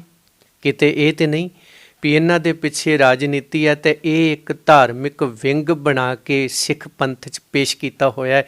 ਭੋਲੇ ਭਾਲੇ ਸਿੱਖ ਉਹ ਸਾਡੇ ਵਰਗਿਆਂ ਨੂੰ ਫਿਰ ਸਮਝ ਲੈਂਦੇ ਨੇ ਵੀ ਹਾਂ ਇਹ ਧਾਰਮਿਕ ਨੇ, ਪਰ ਉਹਨਾਂ ਦੇ ਪਿੱਛੇ ਕੀ ਹੈ? ਜਾਂ ਤਾਂ ਚੰਦੂ ਹੈ, ਜਾਂ ਜਹਾਂਗੀਰ ਹੈ, ਜਾਂ ਕਾਤਲ ਹੈ, ਜਾਂ ਮਕਤੂਲ ਹੈ। ਅਤੇ ਮੈਂ ਨਹੀਂ ਚਾਹਾਂਗਾ ਕਾਤਲ ਅਤੇ ਮਕਤੂਲਾਂ ਨਾਲ ਮਿਲ ਕੇ ਅਤੇ ਕੌਮ ਨੂੰ ਉਸ ਖੂਹ 'ਚ ਸੁੱਟਿਆ ਜਾਏ ਕਿ ਅੱਜ ਬਾਦਲਾਂ ਤੋਂ ਗੁਰਦੁਆਰੇ ਛਡਾਉਣੇ ਨੇ ਅਤੇ ਕਿਸੇ ਦੂਜੇ ਦੀ ਝੋਲੀ 'ਚ ਪੈ ਜਾਓ, ਮੁੜ ਕੇ ਦੂਜਿਆਂ ਤੋਂ ਛਡਾਉਣੇ ਨੇ ਤੀਜੇ ਦੀ 'ਚ ਪੈ ਜਾਓ, ਤੀਜੇ ਤੋਂ ਛਡਾਉਣੇ ਨੇ ਅਤੇ ਚੌਥੇ 'ਚ ਪੈ ਜਾਓ। ਅਸੀਂ ਪਿੱਛੇ ਵੀ ਇਹੀ ਕੁਛ ਕਰਦੇ ਆਏ ਹਾਂ। ਮੈਂ ਅੱਗੇ ਇਹ ਕੰਮ ਨਹੀਂ ਕਰਾਂਗਾ, ਮੈਂ ਗੁਰੂ ਪੰਥ ਦੀ ਉਡੀਕ ਕਰਾਂਗਾ ਭਾਵੇਂ ਕਈ ਜ਼ਿੰਦਗੀਆਂ ਲੱਗ ਜਾਣ, ਕਿਉਂਕਿ ਸਾਡਾ ਮਕਸਦ ਸਿੱਖ ਨੀਤੀ ਬਹਾਲ ਕਰਨਾ ਹੈ ਅਤੇ ਸਿੱਖ ਨੀਤੀ ਕਿਸੇ ਦੀ ਮੁਥਾਜ ਨਹੀਂ ਹੈ। ਉਹ ਬਾਬਾ ਬੰਦਾ ਸਿੰਘ ਬਹਾਦਰ ਵਾਲੀ ਹੈ ਜੀ। ਮੈਂ ਕਿਸੇ ਬਹਾਦਰ ਸ਼ਾਹ ਦਾ ਘੱਲਿਆ ਹੋਇਆ ਨਹੀਂ ਆਇਆ, ਮੈਂ ਕਿਸੇ BJP ਕਾਂਗਰਸ ਅਕਾਲੀ ਕੈਪਟਨਾਂ ਬਾਦਲਾਂ ਦੀ ਬੁੱਕਲ 'ਚੋਂ ਨਹੀਂ ਨਿਕਲਿਆ ਹੋਇਆ, ਧੰਨ ਸ੍ਰੀ ਗੁਰੂ ਰਾਮਦਾਸ ਜੀ ਦੀ ਬੁੱਕਲ 'ਚੋਂ ਨਿਕਲਿਆ ਹੋਇਆ ਹੈ। ਔਰ ਸ਼ਹੀਦ ਭਾਈ ਲਛਮਣ ਸਿੰਘ ਹੋਣਾ ਦਾ ਵਾਰਸ ਹੋਣ ਦਾ ਜਿੱਥੇ ਮਾਣ ਕਰਦਾ ਹੈ, ਮੈਂ ਯਤਨ ਕਰ ਰਿਹਾ ਉਹਨਾਂ ਦੇ ਨਕਸ਼ੇ ਕਦਮ ਚੱਲਣ ਦਾ। ਇਸ ਲਈ ਨਰੈਣੂ ਸੋਚ ਦੇ ਲੋਕ ਜਿਹੜੇ ਜਿਨ੍ਹਾਂ ਨੂੰ ਕੱਢਣਾ ਹੈ ਤੇ ਉਹਨਾਂ ਨੂੰ ਕੱਢਣ ਵਾਸਤੇ ਸਾਨੂੰ ਸੰਧੀ ਜਿਹੜੀ ਹੈ ਸਿੱਖ ਪੰਥ ਨੂੰ ਨਾਲ ਲੈ ਕੇ, ਉਹਨਾਂ ਨੇ ਮੈਨੂੰ ਨਾਲ ਲੈ ਕੇ ਵੀ ਤੁਰਨਾ ਹੈ ਤੇ ਮੈਂ ਉਹਨਾਂ ਦੇ ਨਾਲ ਵੀ ਤੁਰਨਾ ਹੈ। ਜਿਹੜੀਆਂ ਵਾਕਈ ਧਾਰਮਿਕ ਜਥੇਬੰਦੀਆਂ ਨੇ ਜਿਨ੍ਹਾਂ ਦਾ ਸਿਆਸੀ ਆਕਿਆਂ ਨਾਲ ਕੋਈ ਸੰਬੰਧ ਨਹੀਂ, ਉਹ ਅੱਜ ਵੀ ਮੇਰੇ ਨਾਲ ਹੈ ਤੇ ਮੈਂ ਉਹਨਾਂ ਦੇ ਨਾਲ ਹਾਂ। ਤੇ ਉਹ ਨਿੱਕੇ ਨਿੱਕੇ ਝੁੰਡਾਂ 'ਚ ਕੰਮ ਕਰਦੇ ਪਏ ਆ। ਇਹ ਤੁਸੀਂ ਦੇਖੋ ਕਿ ਜੇ ਅੱਜ ਸਾਡੇ ਤੋਂ ਇਹਨਾਂ ਸਾਰਿਆਂ ਨੂੰ ਡਰ ਲੱਗ ਰਿਹਾ ਤੇ ਇਸੇ ਕਰਕੇ ਲੱਗ ਰਿਹਾ ਕਿਉਂਕਿ ਇਹਨਾਂ ਦੇ ਕੋਲੇ ਸਿੱਖ ਨੀਤੀ ਹੈ ਨਹੀਂ, ਧਾਰਮਿਕਤਾ ਹੈ ਨਹੀਂ, ਪਰ ਮੇਰੇ ਕੋਲ ਹੈਗੀ ਆ। ਸਾਡਾ ਸਿੱਖ ਸਦਭਾਵਨਾ ਦਲ ਦਾ ਵੱਡਾ ਜਿਹੜਾ ਰੀਜ਼ਨ ਹੈ ਜਾਂ ਉਹਦੀ ਬੁਲੰਦੀ ਜਾਂ ਉਹਦੇ ਕੋਲੇ ਕੋਈ ਤਾਕਤ ਹੈ ਤਾਂ ਉਹ ਕੇਵਲ ਤੇ ਕੇਵਲ ਧਾਰਮਿਕ ਹੈ। ਔਰ ਇਹਨਾਂ ਦਾ ਤੇ ਕੋਈ ਦੀਨ ਮਜ਼ਹਬ ਨਹੀਂ। ਕਦੀ ਕਿਸੇ ਦੀ ਰੈਲੀ 'ਚ ਬੋਲ ਆਏ, ਕਦੀ ਕਿਸੇ ਦੀ, ਉਹ ਤਾਂ ਇੱਕ ਸਪੋਕਸਮੈਨ ਬਣ ਕੇ ਰਹਿ ਗਏ ਆ। ਮੈਂ ਸਪੋਕਸਮੈਨ ਨਹੀਂ ਬਣਨਾ। ਜੇ ਗੱਲ ਕੀਤੀ ਜਾਵੇ ਅੱਜ ਜੋ ਸਿੱਖ ਸੰਗਤ ਨੂੰ ਵੱਡਾ ਰੋਸ ਇਹੀ ਹੈ ਕਿ ਗੁਰੂ ਪਾਤਸ਼ਾਹ ਜੀ ਦੀਆਂ ਬੇਅਦਬੀਆਂ ਬਹੁਤ ਹੋ ਰਹੀਆਂ ਨੇ, ਲੰਮੇ ਸਮੇਂ ਤੋਂ ਲੈ ਕੇ ਹੁਣ ਤੱਕ ਵੀ ਚੱਲਦੀਆਂ ਨੇ। ਬੀਤੇ ਦਿਨੀ ਫਿਰ ਇੱਕ ਮਹਾਰਾਜ ਦੇ ਜੋ ਅੰਗ ਨੇ ਉਹਨਾਂ ਦੀ ਬੇਅਦਬੀ ਕੀਤੀ ਜਾਂਦੀ ਹੈ। ਜੋ SGPC ਹੈ ਜਾਂ ਸਾਡੀ ਸ਼੍ਰੋਮਣੀ ਕਮੇਟੀ ਹੈ, ਇਹ ਗੁਰੂ ਮਹਾਰਾਜ ਦੀ ਰੱਖਿਆ ਲਈ ਹੀ ਅਸੀਂ ਇੱਕ ਹਿਸਾਬ ਨਾਲ ਬਣਾਈ ਹੋਈ ਹੈ। ਜੇ ਸਿੱਖ ਸੰਗਤ ਤੁਹਾਡੇ ਹੱਥ 'ਚ ਕਮਾਨ ਦੇ ਦਿੰਦੀ ਹੈ ਤਾਂ ਤੁਹਾਡੀ ਕਿਹੜੀ ਰਣਨੀਤੀ ਹੋਵੇਗੀ ਕਿ ਗੁਰੂ ਪਾਤਸ਼ਾਹ ਜੀ ਦੀ ਸੁਰੱਖਿਆ ਨੂੰ ਯਕੀਨੀ ਬਣਾਇਆ ਜਾਵੇ? ਸਾਡੀ ਰਣਨੀਤੀ ਉਹੀ ਹੋਏਗੀ ਜਿਹੜੀ ਕਲਗੀਧਰ ਪਿਤਾ ਨੇ ਦਿੱਤੀ ਆ। ਸਿੱਖ ਨੀਤੀ ਤਹਿਤ ਸਿੱਖ ਨੇਤਾ, ਸਿੱਖ ਨੀਅਤ, ਸਿੱਖ ਰਣਨੀਤੀ, ਇਹਦੇ ਮੁਤਾਬਕ ਅਸੀਂ ਚੱਲਦੇ ਹਾਂ ਤੇ ਚੱਲਾਂਗੇ। ਗੁਰੂ ਗ੍ਰੰਥ ਸਾਹਿਬ ਮਹਾਰਾਜ ਜੀ ਦੇ ਅਦਬ ਸਤਿਕਾਰ ਲਈ ਉਹ ਤੇ ਜਦੋਂ ਸੰਗਤ ਨੇ ਸਾਨੂੰ ਚੁਣ ਕੇ ਲਿਆਉਣਾ ਉਦੋਂ ਦੀ ਗੱਲ ਤਾਂ ਉਦੋਂ ਨਾਲ ਹੈ। ਅੱਜ ਦੀ ਗੱਲ ਕਰਦਾ ਹੈ ਕਿ ਅੱਜ ਵੀ ਅਸੀਂ ਇਹਨਾਂ ਦੇ ਖਿਲਾਫ ਲੜ ਰਹੇ ਹਾਂ। ਚਾਹੇ ਉਹ ਬਾਬਾ ਗੁਰਦਿੱਤਾ ਜੀ ਵਾਲਾ ਕੇਸ ਹੈ ਜਿੱਥੇ ਸ਼੍ਰੋਮਣੀ ਗੁਰਦੁਆਰਾ ਪ੍ਰਬੰਧਕ ਕਮੇਟੀ ਦੇ ਬਾਦਲ ਕੋੜਮੇ ਅਧੀਨ ਮੁਲਾਜ਼ਮਾਂ ਨੇ ਗੁਰਦੁਆਰੇ ਦੇ ਅੰਦਰ ਸ਼ਰਾਬ ਪੀਤੀ, ਮੀਟ ਖਾਧਾ, ਇਸੇ ਤਰ੍ਹਾਂ ਹੀ ਤਾਬਿਆ ਬੈਠ ਕੇ ਉਲਟੀਆਂ ਮਹਾਰਾਜ ਜੀ ਦੇ ਸਰੂਪ 'ਤੇ ਕੀਤੀਆਂ। ਉਹ ਸਰੂਪ ਅਜੇ ਤੱਕ ਮਿਲਿਆ ਨਹੀਂ। ਉਹਦੀ ਗੱਲ ਵੀ ਅਸੀਂ ਕਰ ਰਹੇ ਹਾਂ। ਹੋਰ ਵੀ ਜਿੰਨੀਆਂ ਘਟਨਾਵਾਂ ਵਾ ਉਹਦੇ ਅਸੀਂ ਪਿੱਛੇ ਪਏ ਹੋਏ ਹਾਂ। ਕਾਨੂੰਨਨ ਤੌਰ 'ਤੇ ਵੀ ਲੜ ਰਹੇ ਹਾਂ। ਜਿਹੜੇ ਰਾਈਟਸ ਸਾਡੇ ਕਾਨੂੰਨ ਦੇ ਜਾ ਕੇ ਦਾਇਰੇ 'ਚ ਬਣਦੇ ਨੇ ਅਸੀਂ ਉਹ ਵੀ ਰਾਈਟਸ ਲੈ ਰਹੇ ਹਾਂ। ਔਰ ਜਿੱਥੇ ਜਿੱਥੇ ਸਾਨੂੰ ਪ੍ਰਚਾਰ ਪ੍ਰਸਾਰ ਦੀ ਲੋੜ ਹੈ ਉਹ ਵੀ ਸਟੇਜਾਂ 'ਤੇ ਜਾ ਕੇ ਕਰ ਰਹੇ ਹਾਂ। ਔਰ ਉਦੋਂ ਅਗਲੀ ਗੱਲ ਹੋਂਦ ਵਿੱਚ ਆਉਣ 'ਤੇ ਜਾਂ ਅੱਜ ਵੀ ਮੈਂ ਸਮੁੱਚੇ ਸਿੱਖ ਜਗਤ ਨੂੰ ਬੇਨਤੀ ਕਰਦਾ ਕਿ ਗੁਰੂ ਸਾਹਿਬ ਜੀ ਨੇ ਸਾਨੂੰ ਕਿਹਾ ਸੀਗਾ ਵੀ ਭਾਈ ਜਦੋਂ ਸਾਰੇ ਹੀਲੇ ਮੁੱਕ ਜਾਣ ਅਤੇ ਫਿਰ ਇੱਕੋ ਹੀ ਹੀਲਾ ਰਹਿ ਜਾਂਦਾ ਹੈ ਕਿ ਅਸੀਂ ਸਾਡਾ ਹੱਥ ਜਿਹੜਾ ਫਿਰ ਕਿਰਪਾਨ ਦੇ ਮੁੱਠੇ 'ਤੇ ਚਲਿਆ ਜਾਂਦਾ ਹੈ। ਅਤੇ ਉਹਨਾਂ ਨੂੰ ਅਸੀਂ ਇਹ ਕਹਿਣਾ ਚਾਹੁੰਦੇ ਵੀ ਸਾਨੂੰ ਇੰਨਾ ਹੁਣ ਮਜਬੂਰ ਨਾ ਕਰਿਓ ਵੀ ਅਖੀਰੀ ਸਾਡੇ ਕੋਲ ਰਾਹ ਉਹੀ ਰਹਿ ਜਾਂਦਾ ਹੈ। ਅਤੇ ਫਿਰ ਉਹਦੇ ਲਈ ਜਿਹੜਾ ਉਹ ਸਮਾਂ ਦੱਸੂਗਾ ਜ਼ਰੂਰ ਵੀ ਗੁਰੂ ਗ੍ਰੰਥ ਸਾਹਿਬ ਜੀ ਦੇ ਅਦਬ ਸਤਿਕਾਰ ਲਈ ਸਿੱਖ ਰਾਜਸੀ ਧੱਕਾ ਸਹਿ ਸਕਦਾ ਹੈ, ਸਿੱਖ ਸਮਾਜਿਕ ਧੱਕਾ ਸਹਿ ਸਕਦਾ ਹੈ, ਸਿੱਖ ਆਰਥਿਕ ਧੱਕਾ ਸਹਿ ਸਕਦਾ ਹੈ, ਪਰ ਸਿੱਖ ਸ੍ਰੀ ਗੁਰੂ ਗ੍ਰੰਥ ਸਾਹਿਬ ਜੀ ਜਾਂ ਸਿੱਖੀ ਸਿਧਾਂਤਾਂ ਨਾਲ ਖਿਲਵਾੜ ਉਹ ਕਦੇ ਸਹਿਣ ਨਹੀਂ ਕਰ ਸਕਦਾ। ਜੀ 328 ਸਰੂਪ ਜੋ ਮਹਾਰਾਜ ਦੇ ਗੁੰਮ ਹੁੰਦੇ ਨੇ, ਕਾਰਵਾਈ ਵੀ ਕੀਤੀ ਜਾਂਦੀ ਹੈ, ਮੋਰਚਾ ਲੱਗਦਾ ਹੈ, ਫਿਰ ਜਥੇਦਾਰ ਸਾਹਿਬ ਜੋ ਉਹਨਾਂ ਨੇ ਸਜ਼ਾ ਦਿੱਤੀ, ਧਾਰਮਿਕ ਸਜ਼ਾ ਜੋ ਲਗਾਈ ਗਈ, ਬਹੁਤ ਹੀ ਸਿੱਖ ਸੰਗਤ ਦੇ ਵਿੱਚ ਰੋਸ ਹੈ ਕਿ ਕਾਰਵਾਈ ਜਿਹੜੀ ਆ ਫੌਜਦਾਰੀ ਹੋਣੀ ਚਾਹੀਦੀ ਸੀ। ਮੋਰਚਾ ਚੱਲ ਰਿਹਾ ਹੈ, ਤੁਸੀਂ ਕਿਸ ਤਰ੍ਹਾਂ ਦੇਖਦੇ ਹੋ ਇਸ ਸਾਰੀ ਨੂੰ ਕਿ ਜੋ ਸਜ਼ਾਵਾਂ ਦਿੱਤੀਆਂ ਗਈਆਂ ਇਹ ਵਾਜਿਬ ਨੇ ਜਾਂ ਕਿਸ ਤਰੀਕੇ ਨਾਲ ਦੇਖਦੇ ਹੋ ਤੁਸੀਂ ਸਾਰੇ? ਇਹ 328 ਸਰੂਪ ਨੇ ਜਾਂ 485 ਨੇ ਜਾਂ 80 ਨੇ ਜਾਂ ਹੋਰ ਵੀ ਗਿਣਤੀ ਵਧਣ ਦੇ ਹੈਗੇ ਨੇ, ਅਨੁਮਾਨ ਵੀ ਵੱਧ ਸਕਦੀ ਹੈ।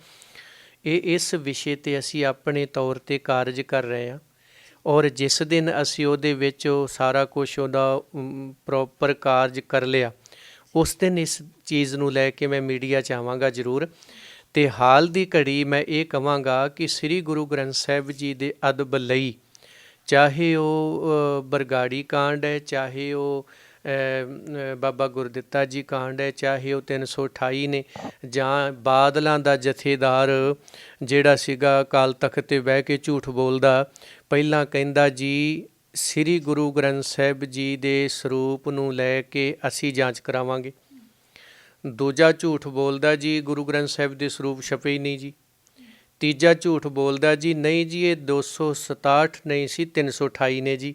ਇਹ ਤਾਂ ਹੁਣ ਤੁਸੀਂ ਕਦੇ ਮਿਲੋਗੇ ਤੇ ਪੁੱਛਿਓ ਵੀ ਇੰਨੇ ਝੂਠ ਬੋਲਣ ਦੀ ਕੀ ਜ਼ਰੂਰਤ ਪੈ ਗਈ।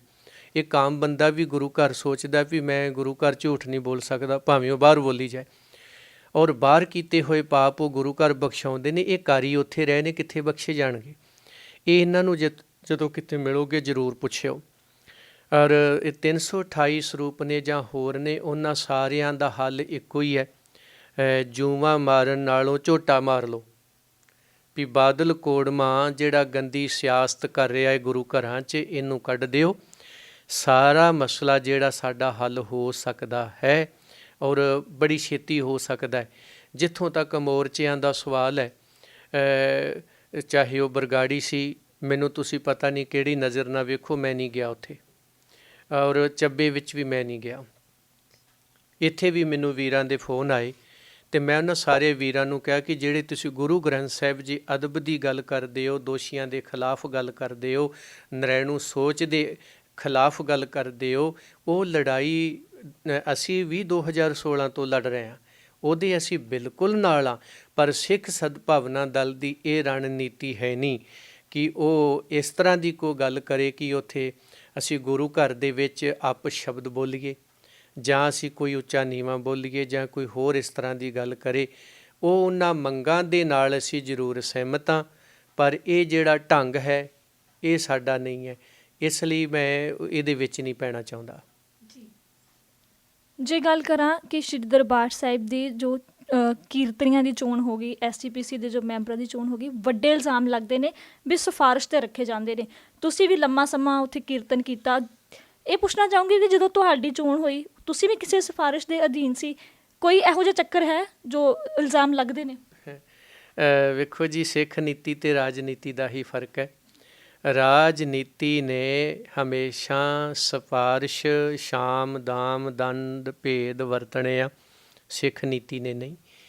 ਅਤੇ ਕਿਤੇ ਨਾ ਕਿਤੇ ਜਦੋਂ ਸਿੱਖ ਨੀਤੀ ਕੰਮ ਕਰਦੀ ਹੋਵੇ, ਚਾਹੇ ਉਹ ਘੱਟ ਹੈ ਚਾਹੇ ਉਹ ਵੱਧ ਹੈ, ਉਹਦਾ ਅਸਰ ਜ਼ਰੂਰ ਹੁੰਦਾ ਹੈ। ਜਦੋਂ ਮੇਰੀ ਭਰਤੀ ਹੋਈ ਸੀ, ਮੇਰੇ ਕੋਲ ਕੋਈ ਸਿਫਾਰਿਸ਼ ਨਹੀਂ ਸੀ, ਕੋਈ ਕੁਛ ਨਹੀਂ ਸੀ, ਅਤੇ ਉਸ ਵਕਤ ਪ੍ਰਧਾਨ ਸੀਗੀ ਜਥੇਦਾਰ ਗੁਰਚਰਨ ਸਿੰਘ ਟੌਹੜਾ, ਔਰ ਭਾਈ ਗੁਰਮੇਜ ਸਿੰਘ ਸ਼੍ਰੋਮਣੀ ਰਾਗੀ ਸਭਾ ਦੇ ਵਿੱਚ ਸੀਗੇ, ਅਤੇ ਇਹ ਰਾਗੀ ਸਿੰਘਾਂ ਦੇ ਟੈਸਟ ਵੀ ਲੈਂਦੇ ਹੁੰਦੇ ਸਨ। ਅਤੇ ਮੈਨੂੰ ਅੱਜ ਵੀ ਯਾਦ ਹੈ ਕਿ ਭਾਈ ਗੁਰਮੇਜ ਸਿੰਘ ਹੋਣਾ ਨੂੰ ਇੱਕ ਵਾਰ, ਪਹਿਲਾਂ ਤਾਂ ਮੈਂ ਆਪਣੀ ਗੱਲ ਕਰਾਂ ਕਿ ਮੇਰਾ ਜਦੋਂ ਇਹਨਾਂ ਨੇ ਟੈਸਟ ਲਿਆ ਅਤੇ ਮੈਨੂੰ ਕਹਿੰਦੇ ਵੀ ਕਾਕਾ ਕਿੱਥੋਂ ਸਿੱਖਿਆ ਹੈ? ਮੈਂ ਕਿਹਾ ਜੀ ਸੈਂਟਰ ਖਾਲਸਾ ਯਤੀਮਖਾਨੇ 'ਚੋਂ। ਅੱਛਾ, ਅੱਜ ਗੁਰਪੁਰਬ ਹੋਵੇ ਧੰਨ ਗੁਰੂ ਹਰਕ੍ਰਿਸ਼ਨ ਸਾਹਿਬ ਜੀ ਦਾ, ਅਤੇ ਸ਼ਬਦ ਕਿਹੜੇ ਪੜ੍ਹੇਗਾ? ਜਥੇਦਾਰ, ਮੈਂ ਸਹਾਇਕ ਰਾਗੀ ਲੱਗਣ ਲਈ ਐਪਲੀਕੇਸ਼ਨ ਦਿੱਤੀ ਸੀਗੀ, ਕਹਿੰਦੇ ਵੀ ਫਰਜ਼ ਕਰੋ ਤੇਰਾ ਜਥੇਦਾਰ ਅੱਜ ਬਿਮਾਰ ਹੋ ਗਿਆ, ਕਿਸੇ ਕਾਰਨ ਉਹ ਡਿਊਟੀ ਨਹੀਂ ਪਹੁੰਚਿਆ, ਉਹ ਤੁਹਾਨੂੰ ਕੀਰਤਨ ਕਰਨਾ ਪੈਂਦਾ ਹੈ। ਅਤੇ ਅੱਜ ਗੁਰਪੁਰਬ ਹੈ, ਸ਼ਹੀਦੀ, ਗੁਰਤਾ ਗੱਦੀ ਦਿਵਸ, ਪ੍ਰਕਾਸ਼ ਪੁਰਬ, ਸ਼ਬਦ ਕਿਹੜੇ ਪੜ੍ਹੋਗੇ ਤੁਸੀਂ? ਉਹ ਜਦੋਂ ਸ਼ਬਦਾਂ ਦੀ ਮੈਂ ਗੱਲ ਦੱਸੀ ਵੀ ਮੈਂ ਆਹ ਸ਼ਬਦ ਪੜ੍ਹ ਸਕਦਾ, ਅੱਛਾ ਆਸਾ ਦੀ ਵਾਰ ਦੇ ਵਿੱਚ ਕਿਹੜੇ ਕਿਹੜੇ ਰਾਗ ਕੀਰਤਨ ਕਰ ਸਕਦੇ ਹੋ? ਮੈਂ ਕਿਹਾ ਜੀ ਆਹ ਕਰਾਂਗਾ। ਅੱਛਾ ਸੋਦਰ 'ਚ ਕੀ ਕਰੋਗੇ? ਉਹਨਾਂ ਇੰਨੀਆਂ ਗੱਲਾਂ ਨੂੰ ਸੁਣਨ ਤੋਂ ਬਾਅਦ ਕਹਿੰਦੇ ਹੁਣ ਮੈਂ ਤੇਰੇ ਤੋਂ ਵਾਜਾ ਫੜ ਕੇ ਨਹੀਂ ਸੁਣਾਂਗਾ, ਕਿਉਂਕਿ ਮੇਰੀ ਤਸੱਲੀ ਹੋ ਗਈ ਹੈ। ਕਈ ਦਫਾ ਕੀ ਹੁੰਦਾ ਕਿ ਉਹ ਵਾਜਾ ਤਬਲਾ ਆਮ ਕੋਈ ਪਿੰਡਾਂ 'ਚੋਂ ਵਜਾਉਂਦੇ ਫਿਰਦੇ ਆ, ਪਰ ਜਿਸ ਕੀਰਤਨੀਏ ਨੂੰ ਬਾਣੀ ਦਾ ਬੋਧ ਜਾਂ ਸ਼ਬਦਾਂ ਦੀ ਉਹਨੂੰ ਚੋਣ ਕਰਨ ਦੀ ਜਾਚ ਨਹੀਂ, ਉਹ ਰਾਗੀ ਤਾਂ ਹੋ ਸਕਦਾ, ਕੀਰਤਨੀਆ ਨਹੀਂ। ਅਤੇ ਗੁਰੂ ਸਾਹਿਬ ਜੀ ਨੇ ਕੋਈ ਗਾਵੇ ਰਾਗੀ ਨਾਦੀ ਬੇਦੀ ਬਹੁ ਭਾਂਤ ਕਰ, ਨਹੀਂ ਹਰ ਹਰ ਭੀਜੇ ਰਾਮ ਰਾਜੇ, ਰਾਗੀ ਲਈ ਸ਼ਬਦ ਵਰਤੇ। ਅਤੇ ਜਿਹੜੇ ਕੀਰਤਨੀਏ ਲਈ ਸੀ ਉਹ ਕਿਹਾ ਭਲੋ ਭਲੋ ਰੇ ਕੀਰਤਨੀਆ। ਅਤੇ ਉਹ ਭਾਈ ਸਾਹਿਬ ਜੀ ਨੇ ਜਿੱਥੇ ਇਹ ਚੋਣ ਕੀਤੀ ਸਿੱਖ ਨੀਤੀ ਤਹਿਤ, ਉੱਥੇ ਰਾਜਨੀਤੀ ਦੀ ਗੱਲ ਵੀ ਉਹਨਾਂ ਨੇ ਉਸ ਵਕਤ ਠੁਕਰਾਈ। ਭਾਈ ਗੁਰਮੇਜ ਸਿੰਘ ਜਿਨ੍ਹਾਂ ਨੇ ਬਰੇਲ ਲਿਪੀ ਵਿੱਚ ਸ੍ਰੀ ਗੁਰੂ ਗ੍ਰੰਥ ਸਾਹਿਬ ਮਹਾਰਾਜ ਜੀ ਲਿਖੇ, ਔਰ ਕਈਆਂ ਥਾਵਾਂ 'ਤੇ ਉਹ ਪੋਥੀਆਂ ਭੇਜੀਆਂ, ਸਾਨੂੰ ਲਿਆਉਣ ਵਾਲੇ ਵੀ ਉਹ ਸਨ, ਅਤੇ ਬਾਬਾ ਦਰਸ਼ਨ ਸਿੰਘ ਸੀਗੇ ਇੱਕ ਪੁਰਾਤਨ, ਉਹਨਾਂ ਨੇ ਸਾਨੂੰ ਲਿਆਂਦਾ। ਉਸ ਵਕਤ ਮੈਨੂੰ ਪਤਾ ਲੱਗਿਆ ਕਿ ਇੱਕ ਵਾਰੀ ਟੈਸਟ ਸੀ ਰਾਗੀ ਸਿੰਘਾਂ ਦਾ, ਕੀਰਤਨੀਆਂ ਦਾ, ਅਤੇ ਭਾਈ ਗੁਰਮੇਜ ਸਿੰਘ ਹੋਣਾ ਨੂੰ ਉਹ ਕਾਲ ਆਉਂਦੀ ਹੈ ਜੀ ਆਹ ਬੰਦੇ ਸਿਫਾਰਸ਼ੀ ਨੇ, ਪਰ ਤੁਸੀਂ ਟੈਸਟ ਵਿੱਚੋਂ ਫੇਲ ਕਰ ਦਿਓ। ਉਹ ਕਹਿੰਦੇ ਨਹੀਂ, ਜਿਹੜਾ ਮੇਰੇ ਕੋਲ ਆ ਗਿਆ ਮੈਂ ਟੈਸਟ ਲਵਾਂਗਾ ਔਰ ਸਿੱਖ ਨੀਤੀ ਤਹਿਤ ਪਾਸ ਕਰਾਂਗਾ, ਨਾ ਤੁਹਾਡੇ ਸਿਫਾਰਸ਼ੀ ਰੱਖਣੇ ਨੇ ਅਤੇ ਨਾ ਤੁਹਾਡੀ ਸਿਫਾਰਸ਼ 'ਤੇ ਕੱਢਣੇ ਨੇ।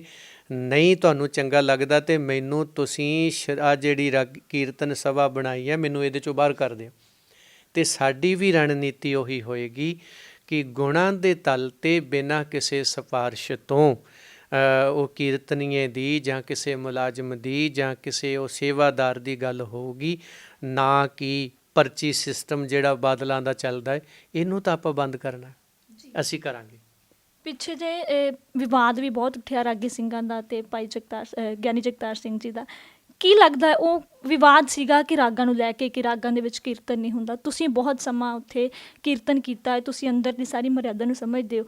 ਕੀ ਲੱਗਦਾ ਕਿ ਰਾਗੀ ਸਿੰਘਾਂ ਦੇ ਵੱਲੋਂ ਵਾਕਿਆ ਹੀ ਨਹੀਂ ਰਾਗਾਂ ਦੇ ਵਿੱਚ ਸਹੀ ਕੀਰਤਨ ਕੀਤਾ ਜਾਂਦਾ, ਜਾਂ ਕੋਈ ਆਪਸੀ ਮਤਭੇਦ ਨੇ? ਇਹ ਤਾਂ ਮੈਂ ਇਹ ਕਹਿ ਸਕਦਾ ਕਿ ਦੋ ਜੀਆਂ ਦੀ ਲੜਾਈ 'ਚ ਤੀਜਾ ਆਉਣ ਵਾਲਾ ਗਲਤ ਬੰਦਾ ਸਮਝਿਆ ਜਾਂਦਾ, ਕਿਉਂਕਿ ਜਿਹੜੇ ਦੋ ਜੀ ਆ ਨਾ, ਉਹਨਾਂ ਦੀ ਆਪਸੀ ਉਹਨਾਂ ਨੇ ਇੱਕ ਕਮਿਟਮੈਂਟ ਕੀਤੀ ਹੋਈ ਹੈ ਲਾਵਾਂ ਲੈ ਕੇ ਕਿ ਅਸੀਂ ਤੋੜ ਨਿਭਾਵਾਂਗੇ, ਹੈ ਨਾ, ਵੀ ਇੱਕ ਦੂਜੇ ਨਾਲ ਤੋੜ ਨਿਭਾਵਾਂਗੇ। ਉਹ ਕਹਿੰਦਾ ਮੈਂ ਪੱਲਾ ਫੜਿਆ, ਮੈਂ ਛੱਡਣਾ ਨਹੀਂ, ਉਹ ਕਹਿੰਦਾ ਮੈਂ ਫੜਾਇਆ, ਮੈਂ ਛਡਾਉਣਾ ਨਹੀਂ। ਇਹ ਉਹ ਰਿਸ਼ਤਾ ਹੈ। ਅਤੇ ਤੀਜਾ ਬੰਦਾ ਉਹ ਵੇਖੋ, ਜਿਹੜੇ ਪਹਿਲਾਂ ਲੋਕ ਕੋਈ ਸਿੰਘ ਸਾਹਿਬ ਦੇ ਖਿਲਾਫ ਬੋਲਿਆ, ਕੋਈ ਰਾਗੀ ਸਿੰਘਾਂ ਦੇ ਹੱਕ 'ਚ, ਕੋਈ ਰਾਗੀ ਸਿੰਘਾਂ ਦੇ ਖਿਲਾਫ ਅਤੇ ਸਿੰਘ ਸਾਹਿਬ ਦੇ ਹੱਕ 'ਚ ਬੋਲਿਆ। ਅੱਜ ਉਹ ਕਿਤੇ ਨਾ ਕਿਤੇ ਉਹ ਆਪਣੇ ਆਪ ਨੂੰ ਮਹਿਸੂਸ ਕਰਦੇ ਹੋਣੇ ਵੀ ਅਸੀਂ ਗਲਤ ਸੀ, ਸਾਨੂੰ ਬੋਲਣਾ ਨਹੀਂ ਸੀ ਚਾਹੀਦਾ, ਕਿਉਂਕਿ ਉਹ ਤਾਂ ਫਿਰ ਇਕੱਠੇ ਹੋ ਗਏ। ਅਤੇ ਉਹ ਗਲਤੀ ਮੈਂ ਨਹੀਂ ਕਰਨੀ, ਉਦੋਂ ਵੀ ਅਤੇ ਅੱਜ ਵੀ। ਬਹੁਤ ਵੱਡਾ ਸਵਾਲ ਉੱਠਦਾ ਹੈ ਕਿ ਦਰਬਾਰ ਸਾਹਿਬ ਦੇ ਅੰਦਰ ਬੀਬੀਆਂ ਨੂੰ ਕੀਰਤਨ ਕਿਉਂ ਨਹੀਂ ਕਰਨ ਦਿੱਤਾ ਜਾਂਦਾ? ਉਸ ਮਰਿਆਦਾ ਦੇ ਵਿੱਚ ਤੁਸੀਂ ਰਹੇ ਹੋ, ਨਜ਼ਦੀਕ ਤੋਂ ਤੁਸੀਂ ਵੇਖਿਆ ਹੈ, ਤੁਸੀਂ ਕੀ ਸਮਝਦੇ ਹੋ ਕਿ ਕੀ ਕਾਰਨ ਨੇ, ਜਾਂ ਕਿਸ ਤਰੀਕੇ ਦੀ ਮਰਿਆਦਾ ਹੈ ਜੋ ਬੀਬੀਆਂ ਅੰਦਰ ਕੀਰਤਨ ਨਹੀਂ ਕਰਦੀਆਂ? ਇਹ ਤਾਂ ਬੇਤੁੱਕੇ ਸਵਾਲਾਂ ਦੇ ਜਵਾਬ ਨਹੀਂ ਹੁੰਦੇ, ਬੇਤੁੱਕੇ ਸਵਾਲ ਨੇ ਅਤੇ ਸਾਡੇ 'ਚ ਪਾਏ ਗਏ ਆ। ਔਰ ਜਿਹੜੇ ਲੋਕ ਇਹ ਗੱਲਾਂ ਕਰਦੇ ਨੇ, ਉਹਨਾਂ ਨੂੰ ਸੋਚਣਾ ਚਾਹੀਦਾ ਕਿ ਤੁਸੀਂ ਇਹ ਜਿਹੜੀਆਂ ਗੱਲਾਂ ਕਰ ਰਹੇ ਹੋ, ਇਹ ਜਾਂਦੀਆਂ ਕਿੱਧਰ ਨੂੰ ਆ? ਇੱਕ ਬਰਾਬਰਤਾ ਨੂੰ ਲੈ ਕੇ ਤੁਸੀਂ ਗੱਲ ਕਰ ਰਹੇ ਹੋ, ਬਰਾਬਰਤਾ ਨੂੰ ਲੈ ਕੇ ਕਰ ਰਹੇ ਆ ਨਾ। ਹੁਣ ਗੁਰਪ੍ਰੀਤ ਕੌਰ ਮੇਰੀ ਧੀ ਸਮਾਨ ਹੈ, ਮੇਰੇ ਸਾਹਮਣੇ ਮੇਰੀ ਉਹ ਇੰਟਰਵਿਊ ਕਰ ਰਹੀ ਹੈ ਨਾ। ਇੱਕ ਧੀ ਹੈ, ਇੱਕ ਭੈਣ ਹੈ, ਇੱਕ ਪਤਨੀ ਹੈ ਅਤੇ ਇੱਕ ਮਾਂ ਹੈ। ਔਰ ਉਹ ਜਿਹੜੀ ਮਾਂ ਆ, ਉਹ ਹਜ਼ਾਰਾਂ ਨਾਨਕ ਜੰਮ ਸਕਦੀ ਹੈ, ਹਜ਼ਾਰਾਂ ਨਾਨਕ ਮਾਤਾ ਤ੍ਰਿਪਤਾ ਨਹੀਂ ਜੰਮ ਸਕਦੇ। ਇਹ ਬਰਾਬਰਤਾ ਨੂੰ ਲੈ ਕੇ ਰੌਲਾ ਪਾ ਰਹੇ ਆ। ਕਿਹਦੇ ਨਾਲ ਬਰਾਬਰਤਾ ਕਰੋਗੇ ਤੁਸੀਂ? ਇਹਨਾਂ ਦੇ ਬੇਤੁੱਕੇ ਸਵਾਲ ਨੇ। ਇਹ ਤਾਂ ਫਿਰ ਕੱਲ੍ਹ ਨੂੰ ਜੇ ਇਹ ਕਹਿ ਰਹੇ ਆ ਕਿ ਇਹ ਇੱਦਾਂ ਦੇ ਸਵਾਲ ਕਰਦੇ ਆ, ਅਤੇ ਕੱਲ੍ਹ ਨੂੰ ਜੇ ਸਿਰ ਫਿਰੀਆਂ ਬੀਬੀਆਂ ਆ ਗਈਆਂ, ਉਹ ਕਹਿਣਗੀਆਂ ਇੱਕ ਕਾਕਾ ਮੈਂ ਜੰਮਦੀ, ਹੁਣ ਇੱਕ ਤੂੰ ਜੰਮ। ਬਰਾਬਰਤਾ ਤਾਂ ਫੇਰ ਹੀ ਹੋਊ ਨਾ। ਜਿਵੇਂ ਸੰਤ ਜਰਨੈਲ ਸਿੰਘ ਹੋਣਾ ਕੋਲ ਨਾ ਇੱਕ ਉੱਥੇ ਬੀਬੀ ਆ ਗਈ, ਅਤੇ ਉਹਨਾਂ ਕੋਲ ਇੱਕ ਸੰਧੂ ਹੁੰਦਾ ਸੀ ਬੜਾ ਪੜ੍ਹਿਆ ਲਿਖਿਆ, ਅਤੇ ਉਹ ਬੀਬੀ ਬਾਹਰ ਦੀ ਸੀਗੀ, ਅਤੇ ਉਹਨੇ ਗੱਲਬਾਤ ਜਦੋਂ ਉਹ ਅੰਗਰੇਜ਼ੀ 'ਚੋਂ ਸਾਰੀ ਟਰਾਂਸਲੇਸ਼ਨ ਕਰਦਾ ਸੀਗਾ ਸੰਤਾਂ ਦੇ ਨਾਲ, ਉਹ ਤੁਹਾਡੇ ਵਾਂਗੂ ਇੰਟਰਵਿਊ ਕਰਨ ਆਈ, ਅਤੇ ਉਹ ਦੋ ਚਿਰ ਰਹੀ, ਅਤੇ ਉਹ ਮੁੜ ਕੇ ਉਹ ਸੰਧੂ ਦੇ ਮਗਰ ਪੈ ਗਈ ਵੀ ਮੈਂ ਤਾਂ ਵਿਆਹ ਕਰਾਉਣਾ ਤੁਹਾਡੇ ਸੰਧੂ ਨਾਲ। ਅਤੇ ਮਹਾਂਪੁਰਸ਼ਾਂ ਨੇ ਸੰਧੂ ਨੂੰ ਬੁਲਾ ਲਿਆ। ਉਹ ਸੰਧੂ ਇਹ ਕੀ ਕਹਿੰਦੀ ਆ ਬੀਬੀ? ਕਹਿੰਦਾ ਸੰਤ ਜੀ ਮੈਨੂੰ ਤਾਂ ਪਤਾ ਨਹੀਂ, ਤੁਸੀਂ ਬੀਬੀ ਨੂੰ ਪੁੱਛ ਲਓ। ਕਹਿੰਦੇ ਪੁੱਛ ਕੇ ਦੱਸ। ਉਹ ਕਹਿੰਦਾ ਜੀ ਇਹ ਕਹਿੰਦੀ ਮੈਂ ਤੁਹਾਡੇ ਸੰਧੂ ਨਾਲ ਆਨੰਦ ਕਾਰਜ ਕਰਾਉਣਾ। ਕਹਿੰਦੇ ਨੂੰ ਪੁੱਛ ਕਿਉਂ ਕਰਾਉਣਾ? ਉਹ ਕਹਿੰਦੇ ਵੀ ਤੁਹਾਡੇ 'ਚ ਬੜੀ ਬਰਾਬਰਤਾ ਹੈ, ਤੁਹਾਡੇ 'ਚ ਬੜਾ ਪਿਆਰ ਹੈ, ਔਰ ਤੁਸੀਂ ਜੋ ਮੈਂ ਵੇਖਿਆ ਹੈ ਵੀ ਮੈਨੂੰ ਲੱਗਦਾ ਹੈ ਵੀ ਇਹ ਮੇਰੇ ਨਾਲ ਭਾਂਡੇ ਵੀ ਮਾਂਜਿਆ ਕਰੂ, ਮੇਰੇ ਨਾਲ ਕੱਪੜਾ ਲੀੜਾ ਵੀ ਸਾਂਭਿਆ ਕਰੂ, ਮੇਰੇ ਨਾਲ ਘਰ ਵੀ ਚਲਾਊ। ਉਹ ਕਹਿੰਦੇ ਭਰਾਵਾ ਇਹਨੂੰ ਇੱਥੇ ਨਾ ਕਰਦੇ, ਕੱਲ੍ਹ ਨੂੰ ਕਹੂਗੀ ਇੱਕ ਕਾਕਾ ਮੈਂ ਜੰਮਿਆ, ਹੁਣ ਇੱਕ ਤੂੰ ਜੰਮ, ਇੱਥੇ ਸਿਆਪਾ ਖੜਾ ਹੋ ਜਾਣਾ। ਇਹ ਨਹੀਂ ਹੋ ਸਕਦਾ। ਅਤੇ ਉਹ ਕੁਛ ਗੱਲਾਂ ਐਸੀਆਂ ਨੇ ਜਿਹੜੀਆਂ ਸੱਭਿਅਕ ਅਸੱਭਿਅਕ ਹੁੰਦੀਆਂ ਨੇ, ਅਸੀਂ ਉਹਨੂੰ ਬਾਹਰੀ ਤੌਰ 'ਤੇ ਨਹੀਂ ਕਰ ਸਕਦੇ। ਅਤੇ ਇਸ ਲਈ ਇਹ ਬੇਤੁਕੀਆਂ ਜੀਆਂ ਗੱਲਾਂ ਉੱਥੇ ਬੀਬੀਆਂ ਦੀ ਬਾਣੀ ਲਿਖ ਦਿਓ। ਹਾਂਜੀ, ਉਹ ਹੋਰ ਬਹੁਤ ਕੁਛ ਹੈ। ਅਤੇ ਮੈਂ ਉਹ ਇੱਥੇ ਇੰਨਾ ਹੀ ਕਹਿਣਾ ਚਾਹੁੰਦਾ ਕਿ ਜਿਹੜੀ ਸਾਡੀ ਮਾਂ ਆ ਨਾ, ਉਹ ਕਹਿੰਦੀ ਨਾਨਕ ਤੂੰ ਰੱਬ ਸੀ ਅਤੇ ਮੇਰੇ ਤੋਲਾ ਰੱਖਿਆ। ਕਹਿੰਦੇ ਨਹੀਂ ਮਾਂ, ਇਹ ਤਾਂ ਮਾਂ ਪੁੱਤ ਤੋਲਾ ਨਹੀਂ ਹੋ ਸਕਦਾ। ਗੱਲ ਤਾਂ ਇੰਨੀ ਕੁ ਸੀ ਕਿ ਮਾਂ ਨਾਨਕ ਜੰਮ ਸਕਦੀ ਹੈ, ਨਾਨਕ ਮਾਂ ਨਹੀਂ ਜੰਮ ਸਕਦਾ। ਮੈਨੂੰ ਗੁਰੂ ਕਹਿਣ ਵਾਲੇ ਬਹੁਤ ਨੇ, ਉਹ ਇਹ ਕਹਿਣ ਵਾਲੀ ਤੂੰ ਸੀ। ਮੈਨੂੰ ਮੱਥਾ ਟੇਕਣ ਵਾਲੇ ਬੜੇ ਨੇ, ਪਰ ਮੈਂ ਮੱਥਾ ਜੇ ਟੇਕਣਾ ਸੀ ਤੇ ਮਾਂ ਨੂੰ ਟੇਕਣਾ ਸੀ। ਤੇਰੇ ਵਰਗੀ ਤ੍ਰਿਪਤ ਮਾਂ ਨੂੰ ਪਾ ਕੇ ਮੈਂ ਤ੍ਰਿਪਤ ਹੋਇਆ ਹੈ। ਅਤੇ ਫਿਰ ਮਾਂ ਨੇ ਆਖਿਆ ਵੀ ਜੇ ਇਹ ਗੱਲ ਹੈ ਤੇ ਨਾਨਕ ਮੈਂ ਵੀ ਤ੍ਰਿਪਤ ਹੋ ਗਈ ਤੇਰੇ ਵਰਗਾ ਪੁੱਤਰ ਪਾ ਕੇ। ਉਹ ਇੱਕ ਦੂਜੇ ਦੇ ਸਾਹਮਣੇ ਵੱਡਾਪਨ ਸੀ। ਸਿੱਖੀ ਦੇ ਅੰਦਰ ਫਰਜ਼ ਸਨ, ਹੱਕ ਨਹੀਂ। ਫਰਜ਼ਾਂ ਦੀ ਪੂਰਤੀ ਕੀਤੀ ਗਈ, ਔਰ ਫਰਜ਼ਾਂ ਦੀ ਪੂਰਤੀ ਤਹਿਤ ਜੇ ਸਾਡੀ ਕਿਤੇ ਧੀ ਨੂੰ ਪੁੱਛੋ ਪੁੱਤ ਤੈਨੂੰ ਕੁਛ ਦੇਣਾ ਹੈ, ਅਤੇ ਧੀ ਅਜੇ ਵਿਆਹੀ ਨਹੀਂ, ਛੋਟੀ ਹੈ, ਉਹ ਕਹੇਗੀ ਨਹੀਂ ਮੈਂ ਆਪਣੇ ਬਾਪ ਨੂੰ ਪਿਤਾ ਨੂੰ ਲੈ ਕੇ ਆਉਣੀ ਹੈ ਨਾ, ਤੁਸੀਂ ਮੇਰੇ ਪਿਤਾ ਨੂੰ ਦੇ ਦਿਓ। ਧੀ ਵੱਡੀ ਹੋਈ ਭੈਣਾਂ ਭਰਾਵਾਂ 'ਚ ਚਲੀ ਗਈ। ਉਹਨੂੰ ਕੁਛ ਪੁੱਛੋ ਵੀ ਆ ਤੈਨੂੰ ਪੁੱਤ ਕੁਛ ਦੇਣਾ ਹੈ, ਉਹ ਕਹਿੰਦੀ ਵੀ ਤੁਸੀਂ ਮੇਰੇ ਭਰਾ ਨੂੰ ਦੇ ਦਿਓ। ਭਰਾ ਤੋਂ ਬਾਅਦ ਉਹ ਇੱਕ ਦਿਨ ਵਿਆਹੀ ਗਈ, ਪਤਨੀ ਬਣ ਗਈ। ਅੱਜ ਉਹਨੂੰ ਕੋਈ ਮਾਨ ਸਨਮਾਨ ਮਿਲਣਾ ਤੇ ਉਹ ਆਪਣੇ ਪਤੀ ਨੂੰ ਨਾਲ ਲੈ ਕੇ ਜਾਂਦੀ ਹੈ ਵੀ ਮੈਨੂੰ ਤਾਂ ਮਿਲਣਾ, ਮੇਰੇ ਪਤੀ ਨੂੰ ਦੇ ਦਿਓ। ਔਰ ਜਦੋਂ ਮਾਂ ਦੀ ਗੱਲ ਤੁਰਦੀ ਹੈ, ਅੱਜ ਮੇਰੀ ਵੀ ਮਾਂ ਘਰ 'ਚ ਬੈਠੀ ਹੈ, ਅਤੇ ਜਦੋਂ ਕਿਤੇ ਤੁਸੀਂ ਮੈਨੂੰ ਕਹੋਗੇ ਮੈਂ ਕਹਾਂਗੇ ਮੇਰੀ ਮਾਂ ਨੂੰ ਦੇ ਦਿਓ, ਅਤੇ ਮਾਂ ਕਹੇਗੀ ਨਹੀਂ ਬਲਦੇਵ ਸੋਨੂੰ ਦੇ ਦਿਓ। ਇਹ ਨਿਸ਼ਾਵਰਤਾ ਭਰੀ ਉਹਨਾਂ 'ਚ ਕੁੱਟ-ਕੁੱਟ ਕੇ, ਜਿਹਨੂੰ ਸੋ ਕਿਉ ਮੰਦਾ ਆਖੀਏ ਜਿਤ ਜੰਮੇ ਰਾਜਾਨ ਆਖਿਆ ਜਾਂਦਾ ਹੈ। ਔਰ ਜਦੋਂ ਕਿਤੇ ਗੁਰੂ ਗੋਬਿੰਦ ਸਿੰਘ ਸਾਹਿਬ ਮਹਾਰਾਜ ਜੀ ਨੇ 5 ਪਿਆਰਿਆਂ ਦੀ ਗੱਲ ਕੀਤੀ, ਪੰਚਾਇਤ ਦੀ ਗੱਲ ਕੀਤੀ, ਉੱਥੇ ਮਤਾਂ ਸੋਚਿਓ ਕਿ ਬੀਬੀਆਂ ਸ਼ਾਇਦ ਕਮਜ਼ੋਰ ਜਿਸੇ ਉੱਠੀਆਂ ਨਹੀਂ, ਉੱਥੇ ਇੱਕ ਨਿਸ਼ਾਵਰਤਾ ਸੀ। ਪੁੱਤ ਵੇ ਗੁਰੂ ਨੇ ਜਿਹੜੀ ਪੰਚਾਇਤ ਚੁਣਨੀ ਹੈ ਨਾ, ਮੈਂ ਚਾਹੁੰਦੀ ਮੇਰਾ ਪੁੱਤ ਉੱਥੇ ਜਾਏ। ਮੇਰਾ ਪੁੱਤ ਚਲੇ ਗਿਆ, ਮੈਂ ਚਲੀ ਗਈ। ਪਤਨੀ ਨੇ ਸੋਚਿਆ ਪਤੀ ਤੂੰ ਚੱਲ, ਤੂੰ ਚਲੇ ਗਿਆ ਮੈਂ ਵੀ ਚਲਿਆ ਗਿਆ। ਫਿਰ ਜੇ ਕਿਤੇ ਮਾਂ ਬੈਠੀ ਹੈ ਤਾਂ ਉਹਨੇ ਪੁੱਤ ਨੂੰ ਤੋਰਿਆ, ਪਤਨੀ ਬੈਠੀ ਉਹਨੇ ਪਤੀ ਨੂੰ ਤੋਰਿਆ, ਭੈਣ ਬੈਠੀ ਹੈ ਭਰਾ ਨੂੰ ਅੱਗੇ ਕੀਤਾ, ਧੀ ਬੈਠੀ ਹੈ ਤੇ ਬਾਪ ਨੂੰ ਅੱਗੇ ਕੀਤਾ। ਨਾ ਉੱਥੇ ਸਾਡੀਆਂ ਉਹ ਪਿੱਛੇ ਸਨ ਤੇ ਨਾ ਇੱਥੇ ਪਿੱਛੇ ਨੇ।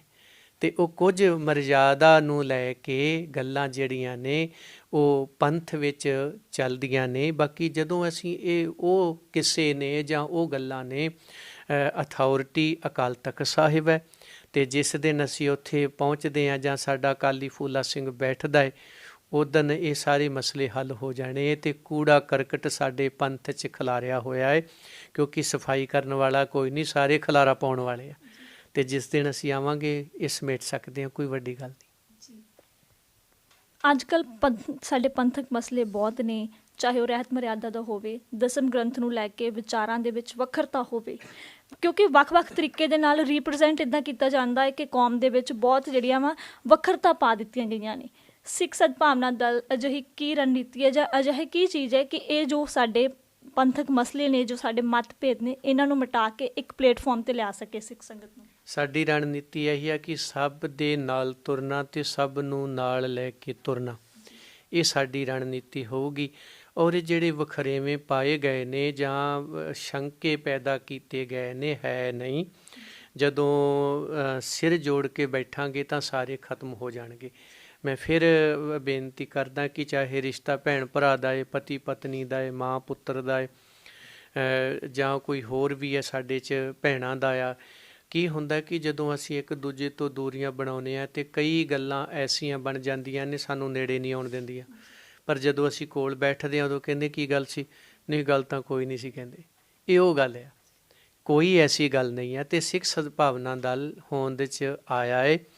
ਜਿਸ ਦਿਨ ਗੁਰੂ ਪੰਥ ਦੇ ਸਿਰ 'ਤੇ ਹੱਥ ਰੱਖਦਾ ਹੈ, ਉਸ ਦਿਨ ਇਹ ਸਾਰੇ ਮਸਲੇ ਜਿਹੜੇ ਨੇ ਤੁਹਾਡੇ ਸਾਹਮਣੇ ਹੀ ਆ ਜਾਣਾ ਜੀ, ਖਤਮ ਹੋਣਗੇ। ਅੱਜ ਵੀ ਹੁਣ ਮੈਂ ਬਤੌਰ ਕੀਰਤਨੀਆ ਸਿੱਖ ਸਦਭਾਵਨਾ ਦਲ ਦਾ ਆਗੂ ਹੋਣ ਨਾਤੇ ਮੈਨੂੰ ਤਾਂ ਮਸ਼ੀਨਰੀ ਕਾਲਜ ਵਾਲੇ ਵੀ ਬੁਲਾਉਂਦੇ ਆ, ਮੈਂ ਉਹਨਾਂ 'ਚ ਵੀ ਜਾਣਾ ਹੈ। ਮੈਨੂੰ ਟਕਸਾਲ ਦੇ ਸਿੰਘ ਵੀ ਬੁਲਾਉਂਦੇ, ਮੈਂ ਉਹਨਾਂ 'ਚ ਵੀ ਜਾਣਾ ਹੈ। ਮੈਨੂੰ ਨਾਨਕਸਰ ਵਾਲੇ ਵੀ ਬੁਲਾਉਂਦੇ, ਮੈਂ ਉਹਨਾਂ 'ਚ ਵੀ ਜਾਣਾ ਹੈ। ਮੈਨੂੰ ਸੇਵਾ ਪੰਥੀ ਵੀ ਬੁਲਾਉਂਦੇ, ਮੈਂ ਉਹਨਾਂ 'ਚ ਵੀ ਜਾਣਾ ਹੈ। ਮੈਨੂੰ ਨਿਹੰਗ ਜਥੇਬੰਦੀਆਂ ਬੁਲਾਉਂਦੀਆਂ, ਮੈਂ ਉਹਨਾਂ 'ਚ ਜਾਣਾ ਹੈ। ਅਤੇ ਮੈਨੂੰ ਜਥੇ ਦੇ ਸਿੰਘ ਭਾਈ ਸਾਹਿਬ ਦੇ ਬੁਲਾਉਂਦੇ, ਮੈਂ ਉਹਨਾਂ 'ਚ ਜਾਣਾ ਹੈ। ਅਤੇ ਉਹ ਸਾਰਿਆਂ 'ਚ ਜਾ ਕੇ ਮੈਂ ਗੁਰੂ ਦੀ ਬਾਣੀ ਵੀ ਪੜ੍ਹਦਾ, ਗੁਰੂ ਦਾ ਇਤਿਹਾਸ ਵੀ ਸੁਣਾਉਂਦਾ ਹੈ। ਮੈਨੂੰ ਤਾਂ ਕਦੀ ਕੋਈ ਨਹੀਂ ਕਹਿੰਦਾ, ਅਤੇ ਨਾ ਮੈਂ ਕਦੀ ਕਿਸੇ ਦੀ ਪੱਗ ਨੂੰ ਵੇਖ ਕੇ ਅੱਗ ਬਬੋਲਾ ਹੋਇਆ ਵੀ ਆਹ ਕੌਣ ਆ ਗਿਆ ਜੀ, ਆਹ ਅਕਾਲੀ ਆ ਗਿਆ ਜੀ, ਮਿਸ਼ਨਰੀ ਆ ਗਿਆ ਜੀ, ਟਕਸਾਲੀ ਆ ਗਿਆ ਜੀ। ਉਹ ਭਾਈ ਸਿੱਖੋ, ਇਹ ਸਾਡੀਆਂ ਮਿਸਲਾਂ ਦੇ ਨਾਂ ਨੇ, ਅਤੇ ਜੇ 12 ਮਿਸਲਾਂ ਦੇ ਵੱਖ-ਵੱਖ ਨਾਂ ਸੀ, ਉਹ ਇਕੱਠੀਆਂ ਰਹਿ ਸਕਦੀਆਂ ਸੀ। ਅਤੇ ਅੱਜ ਜੇ ਸਾਡੇ ਨਾਂ ਅਲੱਗ-ਅਲੱਗ ਨੇ, ਸਿੱਖ ਸਦਭਾਵਨਾ ਦਲ ਅਸੀਂ ਉਹ ਬਣਾ ਲਿਆ, ਇੱਕ ਮਿਸਲ ਹੈ, ਪਰ ਉਸ ਮਿਸਲ ਦਾ ਕੋਈ ਗੁਰੂ ਪੰਥ ਨੂੰ ਵੱਖਰਾ ਰਾਹ ਨਹੀਂ ਆ। ਅਤੇ ਇਹ ਤਾਂ ਸਿਆਸੀ ਲੋਕਾਂ ਨੇ ਵਖਰੇਵੇਂ ਪਾਏ ਨੇ, ਪਰ ਸਾਡੀ ਨਜ਼ਰ 'ਚ ਕੋਈ ਵਖਰੇਵਾਂ ਨਹੀਂ, ਗੁਰੂ ਨਾਨਕ ਦੇ ਫੁੱਲ ਨੇ। ਅਤੇ ਸਮਾਂ ਆਉਣ 'ਤੇ ਕੀ ਹੁੰਦਾ ਵੀ ਉਹਨੂੰ ਜੇ ਕੋਈ ਕਮਜ਼ੋਰ ਆ ਤਾਂ ਉਹਦੀ ਕਮਜ਼ੋਰੀ ਕੱਢ ਲਈ ਜਾਂਦੀ ਹੈ ਵੀ ਭਾਈ ਤੂੰ 3 ਰੋਟੀਆਂ ਕਿਉਂ ਖਾਂਦਾ, 5 ਖਾਇਆ ਕਰ। ਅਤੇ ਜਿਹੜਾ 7 8 10 ਖਾ ਜਾਂਦਾ ਹੈ ਉਹ ਤਾਂ ਤਕੜਾ ਹੈ ਵੀ ਉਹਦਾ ਹਾਜ਼ਮਾ ਵੱਡਾ ਹੈ ਨਾ। ਅਤੇ ਅਸੀਂ ਇਹ ਨਿੱਕੀਆਂ ਨਿੱਕੀਆਂ ਚੀਜ਼ਾਂ ਨੂੰ ਲੈ ਕੇ ਗੁਰੂ ਪੰਥ ਵਿੱਚ ਸੱਪ ਵੜਿਆ ਏ, ਉਸ ਸੱਪ ਨੂੰ ਲੱਭ ਕੇ ਕੱਢ ਕੇ ਮਾਰਿਆ ਜਾਣਾ ਜ਼ਰੂਰੀ ਹੈ, ਨਾ ਕਿ ਘਰ ਢਾਹ ਦੇਣਾ। ਅਸੀਂ ਘਰ ਨਹੀਂ ਢਾਵਾਂਗੇ, ਸੱਪ ਮਾਰਾਂਗੇ ਤੇ ਮਾਰ ਰਹੇ ਹਾਂ। ਜੀ, ਮੇਰਾ ਆਖਰੀ ਸਵਾਲ ਅੱਜ ਦੇ ਪੰਜਾਬ ਦੇ ਮੈਂ ਹਾਲਾਤਾਂ ਤੇ ਪੁੱਛਣਾ ਚਾਹਾਂਗੀ, ਕਿਉਂਕਿ ਕਿਸਾਨੀ ਵੀ ਸਾਡਾ ਕਿੱਤਾ ਰਹੇ, ਇਹ ਤੁਹਾਡਾ ਵੀ ਰਿਹਾ ਹੋਣਗਾ। ਜੋ ਕਿਸਾਨਾਂ ਦਾ ਸੰਘਰਸ਼ ਚੱਲ ਰਿਹਾ ਹੈ, ਇਹਦੇ 'ਚ ਸਿੱਖ ਸਦਭਾਵਨਾ ਦਲ ਦਾ ਕੀ ਯੋਗਦਾਨ ਰਿਹਾ ਹੈ, ਤੇ ਤੁਹਾਡੀ ਕੋਈ ਰਣਨੀਤੀ ਹੋਵੇ ਜਿਹਦੇ ਨਾਲ ਕਿਸਾਨੀ ਸੰਘਰਸ਼ ਨੂੰ ਤੁਸੀਂ ਕੋਈ ਸੁਝਾਅ ਦੇਣਾ ਚਾਹੋ ਵੀ ਇਸ ਰਣਨੀਤੀ ਦੇ ਨਾਲ ਅਸੀਂ ਇਹ ਸੰਘਰਸ਼ ਜਿੱਤ ਸਕਦੇ ਹਾਂ, ਤੁਹਾਡੇ ਕੋਈ ਸੁਝਾਅ ਹੋਣ। ਪਹਿਲਾਂ ਤਾਂ ਮੈਂ ਕਿਸਾਨ ਵੀਰਾਂ ਨੂੰ ਬੇਨਤੀ ਕਰਦਾ ਕਿ ਗੁਰੂ ਨਾਨਕ ਖੁਦ ਕਿਸਾਨ ਨੇ ਔਰ ਉਹਨਾਂ ਨੇ ਖੇਤੀ ਨੂੰ ਉੱਤਮ ਆਖਿਆ। ਗੁਰੂ ਨਾਨਕ ਦੀ ਤਰ੍ਹਾਂ ਖੇਤੀ ਨੂੰ ਪਿਆਰ ਕਰੋ। ਇਹ ਤਾਂ ਹੋਇਆ ਕਿ ਅਸੀਂ ਖੇਤੀ ਤੋਂ ਪਿਆਰ ਜਿਹੜਾ ਸੀ ਸਾਡਾ ਟੁੱਟ ਗਿਆ। ਪੌਣ ਪਾਣੀ ਧਰਤੀ ਨਾਲੋਂ ਮੋਹ ਟੁੱਟ ਗਿਆ। ਕਦੇ ਧਰਤੀ ਵੇਚਣੀ ਮਾਂ ਵੇਚਣੀ ਕਹਿੰਦੇ ਸਾਂ, ਅੱਜ ਧਰਤੀ ਵੀ ਵੇਚ ਰਹੇ ਹਾਂ, ਪਾਣੀ ਵੀ ਬਰਬਾਦ ਕਰ ਰਹੇ ਹਾਂ, ਰੁੱਖਾਂ ਨੂੰ ਵੀ ਵੱਢ ਰਹੇ ਹਾਂ। ਅਤੇ ਗੁਰੂ ਨਾਨਕ ਸਾਹਿਬ ਜੀ ਨੇ ਪੌਣ ਪਾਣੀ ਧਰਤੀ ਦੀ ਗੱਲ ਕੀਤੀ, ਖੇਤੀ ਨੂੰ ਉੱਤਮ ਆਖਿਆ। ਫਿਰ ਖੇਤੀ ਕਰਨ ਵਾਲੇ ਕਿਸਾਨਾਂ ਵਿੱਚ ਪਿਆਰ ਭਰਿਆ ਕਿ ਦੋਵੇਂ ਵੀਰ ਹਨੇਰੇ ਦਾ ਫਾਇਦਾ ਉਠਾ ਕੇ ਕਰਤਾਰਪੁਰ ਦੀ ਸਾਖੀ ਹੈ, ਇੱਕ ਦੂਜੇ ਦੀ ਢੇਰੀ 'ਚ ਦਾਣੇ ਪਾਉਂਦੇ ਆ। ਹੁਣ ਰਾਤ ਨਹੀਂ ਦਿਨ ਦਿਹਾੜੇ ਇੱਕ ਦੂਜੇ ਨੂੰ ਲੁੱਟਦੇ ਪਏ ਆ, ਕਿਉਂਕਿ ਸਿੱਖੀ ਘਰ 'ਚੋਂ ਨਿਕਲ ਗਈ ਨਾ। ਸਿੱਖੀ ਨਿਕਲਣ ਕਰਕੇ ਕਿਸਾਨ ਉਹ ਵੀਰ ਜਿਹੜੇ ਸੀ ਅੱਜ ਇੱਕ ਦੂਜੇ ਦੇ ਸ਼ਰੀਕ ਬਣ ਕੇ ਬੈਠ ਗਏ। ਇਹ ਕਾਰਨ ਨੇ ਇਹ ਚੀਜ਼ਾਂ ਭਾਰੂ ਪੈਣ ਦੇ। ਉਦੋਂ ਬਾਅਦ ਜਿਹੜੀ ਜਿਨਸ ਪੈਦਾ ਕੀਤੀ ਸੀ, ਮਹਾਰਾਜ ਜੀ ਕਹਿੰਦੇ ਮੇਰੀ ਤਰ੍ਹਾਂ ਮੋਦੀਖਾਨਾ ਚਲਾ ਕੇ ਆਪ ਵੇਚੀ। ਪਹਿਲਾਂ ਤਾਂ ਅਸੀਂ ਸਿੱਖੀ ਤੋਂ ਗਏ, ਕਿਸਾਨੀ ਤੋਂ ਮੋਹ ਟੁੱਟਾ, ਆਪਸੀ ਭਾਈਚਾਰਕ ਸਾਂਝ ਖਤਮ ਕੀਤੀ। ਜਿਹੜੀ ਜਿਨਸ ਪੈਦਾ ਕੀਤੀ ਸੀ, ਉਹ ਜਿਹੜਾ 6 ਮਹੀਨੇ ਉਹ ਵੱਟਾਂ 'ਤੇ ਤੁਰਿਆ ਫਿਰਦਾ, ਮੁੜ ਕੇ 6 ਘੰਟੇ ਨਹੀਂ ਮੰਡੀ 'ਚ ਕੱਟਦਾ, ਕਹਿੰਦਾ ਹੁਣ ਇਹਨੂੰ ਸੁੱਟ ਦਿਓ ਜਿੱਦਾਂ ਜਾਂਦੀ ਜਾਣ ਦਿਓ। ਇਹ ਗਲਤੀਆਂ ਨੇ ਸਾਡੀਆਂ, ਸਾਨੂੰ ਵੇਚਣੀ ਵੀ ਆਪ ਪਏਗੀ। ਇਹੀ ਆਨੰਦਪੁਰ ਸਾਹਿਬ ਦਾ ਮਤਾ ਹੈ, ਇਹੀ ਸੰਤ ਜਰਨੈਲ ਸਿੰਘ ਹੁਣਾਂ ਦੀ ਸੋਚ ਸੀ ਵੀ ਇੱਕ ਡਾਕਟਰ ਵੀ ਆਪਣੀ ਫੀਸ ਲਾਈ ਫਿਰਦਾ, ਮੇਰੇ ਇੰਨਾ ਖਰਚ ਹੈ, ਇੰਨੇ ਮੈਨੂੰ ਚਾਹੀਦੇ ਆ। ਇੱਕ ਦਰਜੀ ਕਹਿ ਰਿਹਾ ਵੀ ਇੰਨੀ ਮੇਰੀ ਮਿਹਨਤ ਹੈ ਕੱਪੜੇ ਸੀਣ ਵਾਲਾ, ਇੱਕ ਸਕੂਲ ਵਾਲਾ ਕਹਿ ਰਿਹਾ ਇੰਨੀ ਫੀਸ ਮੈਂ ਲੈ ਸਕਦਾ, ਇੱਕ ਡਾਕਟਰ ਕਹਿ ਰਿਹਾ ਇੰਨੇ ਮੈਂ ਲੈ ਸਕਦਾ। ਹਰ ਬੰਦਾ ਲੀਡਰ ਆਪਣੀ ਪੈਨਸ਼ਨ ਬੰਨੀ ਫਿਰਦਾ ਵੀ ਲੀਡਰਾਂ ਨੇ ਕੀਤਾ ਕੀ ਹੈ ਵੀ ਜਿਹੜਾ ਤੁਸੀਂ ਲੋਕ ਭਲਾਈ ਦੇ ਕੰਮ ਕਰਦੇ ਹੋ। ਗੈਸ ਏਜੰਸੀਆਂ ਤੁਹਾਡੇ ਕੋਲ, ਪੰਪ ਤੁਹਾਡੇ ਕੋਲ, ਠੇਕੇ ਤੁਹਾਡੇ ਤੋਂ, ਪੈਨਸ਼ਨਾਂ ਤੁਹਾਡੇ ਤੋਂ, ਸਾਰਾ ਕੁਛ ਤੁਸੀਂ ਖਾਈ ਜਾਂਦੇ ਹੋ। ਉਹ ਕੀ ਕੀਤਾ ਤੁਸੀਂ ਜਿਹੜੀ ਜਿਹਨੂੰ ਤੁਸੀਂ ਸੇਵਾ ਕਹਿ ਰਹੇ ਹੋ? ਉਹ ਸਾਰੀਆਂ ਚੀਜ਼ਾਂ ਜਿਹੜੀਆਂ ਨੇ ਸਾਡੇ ਸਿੱਖੀ ਤੋਂ ਦੂਰ ਜਾਣ ਕਰਕੇ ਸਾਡੇ 'ਤੇ ਭਾਰੂ ਪੈ ਗਈਆਂ। ਅਤੇ ਅੱਜ ਉਹ ਕਿਸਾਨ ਜਿਹੜਾ ਸੀ ਦੂਜਿਆਂ ਦੇ ਢਿੱਡ ਭਰਨ ਵਾਲਾ ਖੁਦ ਭੁੱਖਾ ਹੈ, ਦੂਜਿਆਂ ਨੂੰ ਇਨਸਾਫ ਦਿਵਾਉਣ ਵਾਲਾ ਬਾਬਰਾਂ ਨੂੰ ਜਾਬਰ ਕਹਿ ਕੇ ਧੰਨ ਗੁਰੂ ਨਾਨਕ ਸਾਹਿਬ ਖੁਦ ਕਿਸਾਨ ਨੇ, ਮੋਦੀਖਾਨੇ ਚਲਾਉਂਦੇ ਨੇ, ਪ੍ਰਚਾਰਕ ਨੇ ਗੁਰੂ ਨਾਨਕ ਸਾਹਿਬ, ਕੀਰਤਨੀਏ ਨੇ ਸਤਿਗੁਰੂ। ਅਤੇ ਉਹਨਾਂ ਨੇ ਸਾਰੀਆਂ ਚੀਜ਼ਾਂ ਨੂੰ ਧਿਆਨ 'ਚ ਰੱਖਿਆ। ਪਾਉਣ ਦੀ ਪਾਣੀ ਦੀ ਧਰਤੀ ਦੀ ਗੱਲ ਕਰਦੇ ਹਾਂ। ਅਤੇ ਅੱਜ ਜਿਹੜਾ ਸਾਡਾ ਕਿਸਾਨ ਸੀਗੀ ਜਿਹੜਾ ਬਾਹਰੋਂ ਆ ਕੇ ਸਾਨੂੰ ਠੇਕਾ 50,000 ਲੱਖ ਦਿੰਦਾ ਹੈ, ਅਸੀਂ ਜ਼ਮੀਨ ਉਹਨੂੰ ਦੇ ਰਹੇ ਹਾਂ। ਸਾਡਾ ਭਰਾ ਸਾਨੂੰ 20,000 ਦੇ ਰਿਹਾ, ਅਸੀਂ ਭਰਾ ਨੂੰ ਛੱਡ ਕੇ ਦੁਸ਼ਮਣ ਤੋਂ ਲੱਖ ਲੈ ਲਿਆ।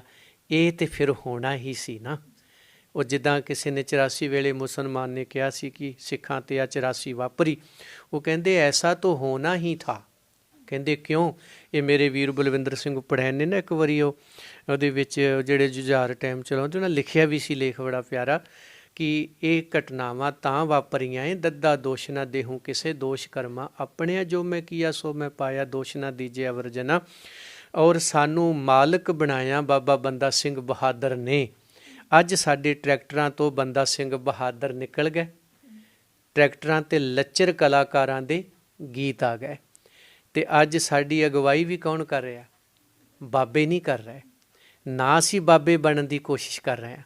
ਅਤੇ ਮੈਂ ਉਹਨਾਂ ਵੀਰਾਂ ਨੂੰ ਬੇਨਤੀ ਕਰਦਾ, ਇਹ ਜਿਹੜਾ ਕਿਸਾਨ ਮਾਰੂ ਮੋਦੀ ਸਰਕਾਰ ਦਾ ਕਾਨੂੰਨ ਲਿਆਂਦਾ ਗਿਆ, ਜਿਹਦੀ ਬਾਦਲ ਦਲੀਆਂ ਨੇ ਪਹਿਲਾਂ ਪ੍ਰੋੜਤਾ ਕੀਤੀ ਅਤੇ ਮਗਰੋਂ ਉਹਦੇ ਵਿਰੋਧ 'ਚ ਢੋਂਗ ਕਰਦੇ ਫਿਰਦੇ ਨੇ, ਵਿਰੋਧੀ ਹੈ ਨਹੀਂ, ਇਹ ਤੁਹਾਨੂੰ ਬੇਵਕੂਫ ਬਣਾ ਰਹੇ ਆ। ਔਰ ਇਹ ਲੋਕ ਜਿਹੜੇ ਸੀਗੇ ਇਹਨਾਂ ਦੀ ਮਿਲੀ ਭੁਗਤ ਨਾਲ ਉਹ ਸਾਰਾ ਕੁਛ ਹੋਇਆ। ਇਹਦੀ ਅਸੀਂ ਨਿਖੇਧੀ ਕਰਦੇ ਹਾਂ। ਅਤੇ ਇਹਨੂੰ ਰੋਕਣ ਲਈ ਅਗਰ ਕਿਸਾਨ ਜਥੇਬੰਦੀਆਂ ਜਿਹੜੀਆਂ ਨੇ 13,000 ਕਰੀਬਨ ਪਿੰਡਾਂ ਨੂੰ ਅਗਰ ਇਹ ਕਹਿੰਦੀਆਂ ਨੇ ਕਿ ਮਤੇ ਪਾਓ ਇਹਦੇ ਖਿਲਾਫ, ਉਹ ਸਿੱਖ ਸਦਭਾਵਨਾ ਦਲ ਨਾਲ ਮਿਲ ਕੇ ਪਵਾ ਸਕਦਾ ਹੈ। ਹੋਰ ਜਿਹੜੀ ਇਹਨਾਂ ਦੀ ਕੋਈ ਰਣਨੀਤੀ ਹੋਊਗੀ ਅਸੀਂ ਸਾਥ ਦੇ ਸਕਦੇ ਹਾਂ। ਧਾਰਮਿਕ ਤੌਰ ਤੇ, ਕਿਉਂਕਿ ਮੈਂ ਸਿਆਸੀ ਨਹੀਂ ਹਾਂ ਤੇ ਸਿੱਖ ਸਦਭਾਵਨਾ ਦਲ ਧਾਰਮਿਕ ਤਲ ਤੇ ਕਿਸਾਨੀ ਲਈ ਪੂਰੀ ਦੁਨੀਆ ਵਿੱਚ ਕਿਸੇ ਨਾਲ ਵੀ ਖੜਾ ਹੈ, ਕਿਉਂਕਿ ਕਿਸਾਨ ਆਜ਼ਾਦ ਜਹਾਨ ਆਬਾਦ, ਕਿਸਾਨ ਗੁਲਾਮ ਬਰਬਾਦ ਜਹਾਨ। ਉਹ ਸਾਰਾ ਕੁਛ ਹੀ ਤੈਸ, ਕਿਉਂਕਿ ਕਿਸਾਨ ਹੈ ਤਾਂ ਜਹਾਨ ਹੈ। ਆ ਜਿੰਨੇ ਵਪਾਰੀ ਉੱਥੇ ਆ ਸਟੋਰ ਚੱਲ ਰਹੇ ਨੇ, ਜੇ ਕਿਸਾਨ ਹੀ ਖਤਮ ਹੋ ਗਿਆ ਤੇ ਇਹ ਤਾਂ ਬੰਦ ਹੋ ਜਾਣਗੇ ਸਾਰਾ ਕੁਛ। ਕਿਸਾਨ ਹੀ ਹੈ ਜਿਹੜਾ ਧਰਤੀ ਤੋਂ ਸਾਨੂੰ ਸਭ ਕੁਝ ਪੈਦਾ ਕਰਕੇ ਦੇ ਰਿਹਾ। ਇਸ ਲਈ ਕਿਸਾਨੀ ਨੂੰ ਜਿਉਂਦਾ ਰੱਖਣ ਲਈ ਕਿਸੇ ਕਿਸਮ ਦਾ ਕੋਈ ਪ੍ਰੋਗਰਾਮ ਉਲੀਕਦੇ ਨੇ, ਅਸੀਂ ਨਾਲ ਹਾਂ ਧਾਰਮਿਕ ਤੌਰ 'ਤੇ। ਔਰ ਦੂਸਰੀ ਉਹਨਾਂ ਨੂੰ ਇੱਕ ਸਲਾਹ ਦਿੰਦੇ ਹਾਂ ਕਿ ਜੇ ਤੁਸੀਂ ਇਨਸਾਫ ਲੈਣਾ ਹੈ, ਇਹਨਾਂ ਕਾਨੂੰਨਾਂ ਦਾ ਵਿਰੋਧ ਕਰਨਾ ਹੈ ਜਾਂ ਇਹਨਾਂ ਨੂੰ ਪੱਕੇ ਤੌਰ 'ਤੇ ਹੱਲ ਕੱਢਣਾ ਹੈ, ਅਤੇ ਕਿਸਾਨ ਵੀਰ ਰਾਜਨੀਤੀ ਤੋਂ ਹਟ ਕੇ 22 ਜ਼ਿਲ੍ਹੇ ਪੰਜਾਬ ਦੇ ਨੇ, ਜੇ 30-31 ਜਥੇਬੰਦੀਆਂ ਨੇ ਤੇ ਘੱਟੋ ਘੱਟ 30 ਜਾਂ 22 ਬੰਦੇ ਤਾਂ ਆਪਣੇ ਖੜੇ ਕਰਨ ਨਾ, ਜਿਹੜੇ ਨਰੋਲ ਆਜ਼ਾਦ ਤੌਰ 'ਤੇ ਲੜਨ, ਜਿੱਤਣ, ਪੰਜਾਬ ਵਿਧਾਨ ਸਭਾ 'ਚ ਪਹੁੰਚਣ, ਔਰ ਜਿਹੜੇ ਮਤੇ ਕਿਸਾਨੀ ਦੇ ਖਿਲਾਫ ਆਉਂਦੇ ਨੇ ਉਹਨਾਂ ਦਾ ਡਟ ਕੇ ਵਿਰੋਧ ਉੱਥੇ ਵੀ ਕਰਨ ਅਤੇ 13,000 ਪਿੰਡਾਂ ਨੂੰ ਵੀ ਦੱਸਣ, ਔਰ ਇਹ ਵੀ ਪਛਾਣਨ ਕਿ ਪੰਜਾਬ ਦੇ ਵਿੱਚ 2 ਧਿਆਨ ਚੰਦ ਡੋਗਰੇ ਨੇ ਹੁਣ ਤੱਕ ਰੋਲ ਅਦਾ ਕਰਨ ਵਾਲੇ, ਵੀ ਕੇਂਦਰ ਅੱਗੇ ਕੁਰਸੀ ਦੀ ਖਾਤਰ ਪੰਜਾਬ ਦੇ ਹੱਕ ਵਿੱਚ ਹੈ, ਚਾਹੇ ਉਹ ਕੈਪਟਨ ਹੈ ਅਤੇ ਚਾਹੇ ਉਹ ਬਾਦਲ ਹੈ। ਔਰ ਉਦੋਂ ਬਾਅਦ ਧਿਆਨ ਚੰਦ ਡੋਗਰੇ ਅਤੇ ਗੁਲਾਬ ਸਿੰਘ ਕਿਸਾਨ ਜਥੇਬੰਦੀਆਂ ਵਿੱਚ ਵੀ ਹੈਗੇ ਆ, ਜਿਹੜੇ ਇਹਨਾਂ ਦੇ ਪ੍ਰਧਾਨ ਬਣੇ ਹੋਏ ਆ, ਅਤੇ ਥੱਲੇ ਵਾਲੇ ਕਿਸਾਨਾਂ ਨੂੰ ਹਾਈਜੈਕ ਕਰਾਉਂਦੇ ਆ, ਜਿਵੇਂ ਹੁਣ ਕੀਤਾ ਗਿਆ ਕਿਸਾਨੀ ਸੰਘਰਸ਼। ਏਡੇ ਵੱਡੇ ਪੱਧਰ 'ਤੇ ਉਹ ਲਾਵਾ ਉੱਠਿਆ, ਇੱਕਦਮ ਉਹ ਸਾਰਾ ਹੀ ਖੜਾ ਦਿੱਤਾ ਜੀ। ਕੋਈ ਝੰਡੇ ਲੈ ਕੇ ਉੱਥੇ ਆਪ ਵਾਲਿਆਂ ਦੇ ਬੈਠ ਗਿਆ, ਅਤੇ ਕੋਈ ਉੱਥੇ ਬਾਦਲਾਂ ਦੇ ਬੈਠ ਗਿਆ, ਕੋਈ ਉੱਥੇ ਕੈਪਟਨ ਦੇ ਬੈਠ ਗਿਆ। ਉਹ ਕਿਸਾਨ ਦਾ ਝੰਡਾ ਕਿੱਥੇ ਗਿਆ? ਅਤੇ ਉਦੋਂ ਬਾਅਦ ਜੇ ਕਿਸਾਨ ਅੱਗੇ ਅੜਦੇ ਨੇ ਤਾਂ ਉਹਨਾਂ ਨੂੰ ਡੰਡਾ ਫੇਰਿਆ ਜਾਂਦਾ। ਅਤੇ ਮੈਂ ਉਹਨਾਂ ਨੂੰ ਇਹ ਵੀ ਸਲਾਹ ਦਿਆਂਗਾ ਕਿ ਬਲਵਿੰਦਰ ਸਿੰਘ ਹੁਣਾਂ ਦੀ ਕਹੀ ਹੋਈ ਗੱਲ, ਝੰਡਾ, ਡੰਡਾ, ਗੱਤਕਾ, ਲਾਠੀ ਚਾਰਜ, ਉਹਨਾਂ ਨੇ ਇੱਕ ਸੰਪਾਦਕੀ ਲਿਖੀ, ਮੈਨੂੰ ਬੜੀ ਚੰਗੀ ਲੱਗੀ। ਕਹਿੰਦੇ ਕਿਸਾਨੋ, ਝੰਡਾ ਉਹ ਰੱਖਿਓ ਜਿਹਦੇ 'ਚ ਘੱਟੋ ਘੱਟ 3 ਫੁੱਟ ਦਾ ਡੰਡਾ ਹੋਵੇ। ਉਹ ਡੰਡਾ ਉਹਦੇ ਹੱਥ 'ਚ ਹੋਵੇ ਜਿਹਨੂੰ ਗੱਤਕਾ ਆਉਂਦਾ ਹੋਵੇ, ਅਤੇ ਗੱਤਕਾ ਖੇਡਣ ਵਾਲਾ ਲਾਠੀ ਚਾਰਜ ਕਰਨ ਵਾਲੇ ਨਾਲ ਟੱਕਰ ਲੈ ਸਕਦਾ ਹੈ ਬੰਦਾ ਸਿੰਘ ਬਹਾਦਰ ਬਣ ਕੇ। ਪਰ ਹੁਣ ਤਾਂ ਸੁੱਖ ਨਾਲ ਅਸੀਂ ਆਗੂ ਹੀ ਉਹ ਬਣਾਏ ਨੇ, ਬਾਬੇ ਭੰਗੜੇ ਪਾਉਂਦੇ ਨੇ ਅਤੇ ਘਰ ਦੀ ਸ਼ਰਾਬ ਪੀਂਦੇ ਨੇ। ਭੰਗੜੇ ਪਾ ਕੇ ਕਦੇ ਇਨਸਾਫ ਨਹੀਂ ਲੈ ਜਾਂਦੇ, ਅਤੇ ਨਾ ਕਦੇ ਘਰ ਦੀ ਸ਼ਰਾਬ ਪੀ ਕੇ ਲੈ ਜਾ ਸਕਦੇ ਆ। ਇਨਸਾਫ ਲੈਣੇ ਨੇ, ਮਾਲਕ ਬਣ ਕੇ ਬੈਠਣਾ ਹੈ। ਅਤੇ ਫਿਰ ਆਓ ਸਾਰੇ ਬਾਣੀ ਅਤੇ ਬਾਣੇ 'ਤੇ ਧਾਰਨੀ ਬਣੋ, ਬੰਦਾ ਸਿੰਘ ਬਹਾਦਰ ਬਣੋ, ਅੱਗੇ ਲੱਗ ਕੇ ਖੁਦ ਚੱਲੋ, ਉਮੀਦਵਾਰ ਲੱਭੋ ਨਾ, ਉਮੀਦਵਾਰ ਬਣੋ। ਜਿਵੇਂ ਸਿੱਖ ਸਦਭਾਵਨਾ ਦਲ ਅਸੀਂ ਖੜਾ ਕਰਕੇ ਅਸੀਂ ਆਪਣੀ ਇੱਕ ਆਜ਼ਾਦ ਫੇਜ਼ਾ ਦੀ ਮਾਲਕ ਸੋਚ ਸਿੱਖ ਸਦਭਾਵਨਾ ਦਲ ਰਾਹੀਂ ਬਹਾਲ ਕੀਤੀ ਹੈ, ਤਿਵੇਂ ਤੁਸੀਂ ਇੱਕ ਆਪਣੇ ਤੌਰ 'ਤੇ ਆਜ਼ਾਦ ਤੀਸਰੀ ਧਿਰ ਖੜੀ ਕਰੋ, ਜਿਹੜੀ ਪੰਜਾਬ ਦੀ ਪੌਣ ਪਾਣੀ ਧਰਤੀ ਲਈ ਲੜ ਸਕੇ। ਇਹ ਮੇਰੇ ਵੱਲੋਂ ਸਲਾਹ ਵੀ ਹੈ ਅਤੇ ਮੇਰੇ ਵੱਲੋਂ ਹੋਕਾ ਵੀ ਹੈ। ਧੰਨਵਾਦ ਭਾਈ ਸਾਹਿਬ ਜੀ। ਸੋ ਇਹ ਸਨ ਭਾਈ ਸਾਹਿਬ ਬਲਦੇਵ ਸਿੰਘ ਜੀ ਵਡਾਲਾ, ਜਿਨ੍ਹਾਂ ਨੇ ਆਪਣੇ ਜੋ ਸਿੱਖ ਸਦਭਾਵਨਾ ਦਲ ਹੈ ਉਹਨਾਂ ਦਾ, ਉਹਦੀਆਂ ਨੀਤੀਆਂ ਅਤੇ ਉਦੇਸ਼ ਸਾਡੇ ਨਾਲ ਸਾਂਝੇ ਕੀਤੇ। ਆਪਣੇ ਵਿਚਾਰ ਨੇ ਜੋ ਉਹਨਾਂ ਦੇ ਵਡਮੁੱਲੇ ਵਿਚਾਰ, ਉਹ ਸਿੱਖ ਸੰਗਤ ਦੇ ਸਨਮੁਖ ਰੱਖੇ। ਕੈਮਰਾ ਪਰਸਨ ਕਰਨਵੀਰ ਸਿੰਘ ਦੇ ਨਾਲ ਗੁਰਪ੍ਰੀਤ ਕੌਰ, ਅੰਮ੍ਰਿਤਸਰ। ਤਾਜ਼ਾ ਖਬਰਾਂ ਤੇ ਨਵੀਆਂ ਜਾਣਕਾਰੀ ਭਰਪੂਰ ਵੀਡੀਓਜ਼ ਦੇਖਣ ਵਾਸਤੇ ਸਬਸਕ੍ਰਾਈਬ ਕਰੋ ਸਾਡਾ YouTube ਚੈਨਲ ਸੁਰਖਾਬ ਟੀਵੀ। ਜੇਕਰ ਤੁਸੀਂ ਇਸ ਵੀਡੀਓ ਨੂੰ Facebook ਉੱਤੇ ਦੇਖ ਰਹੇ ਹੋ ਤਾਂ ਸਾਡਾ Facebook ਪੇਜ ਰਹਿਮਤ ਟੀਵੀ ਵੀ ਲਾਈਕ ਤੇ ਫੋਲੋ ਕਰ ਲਓ।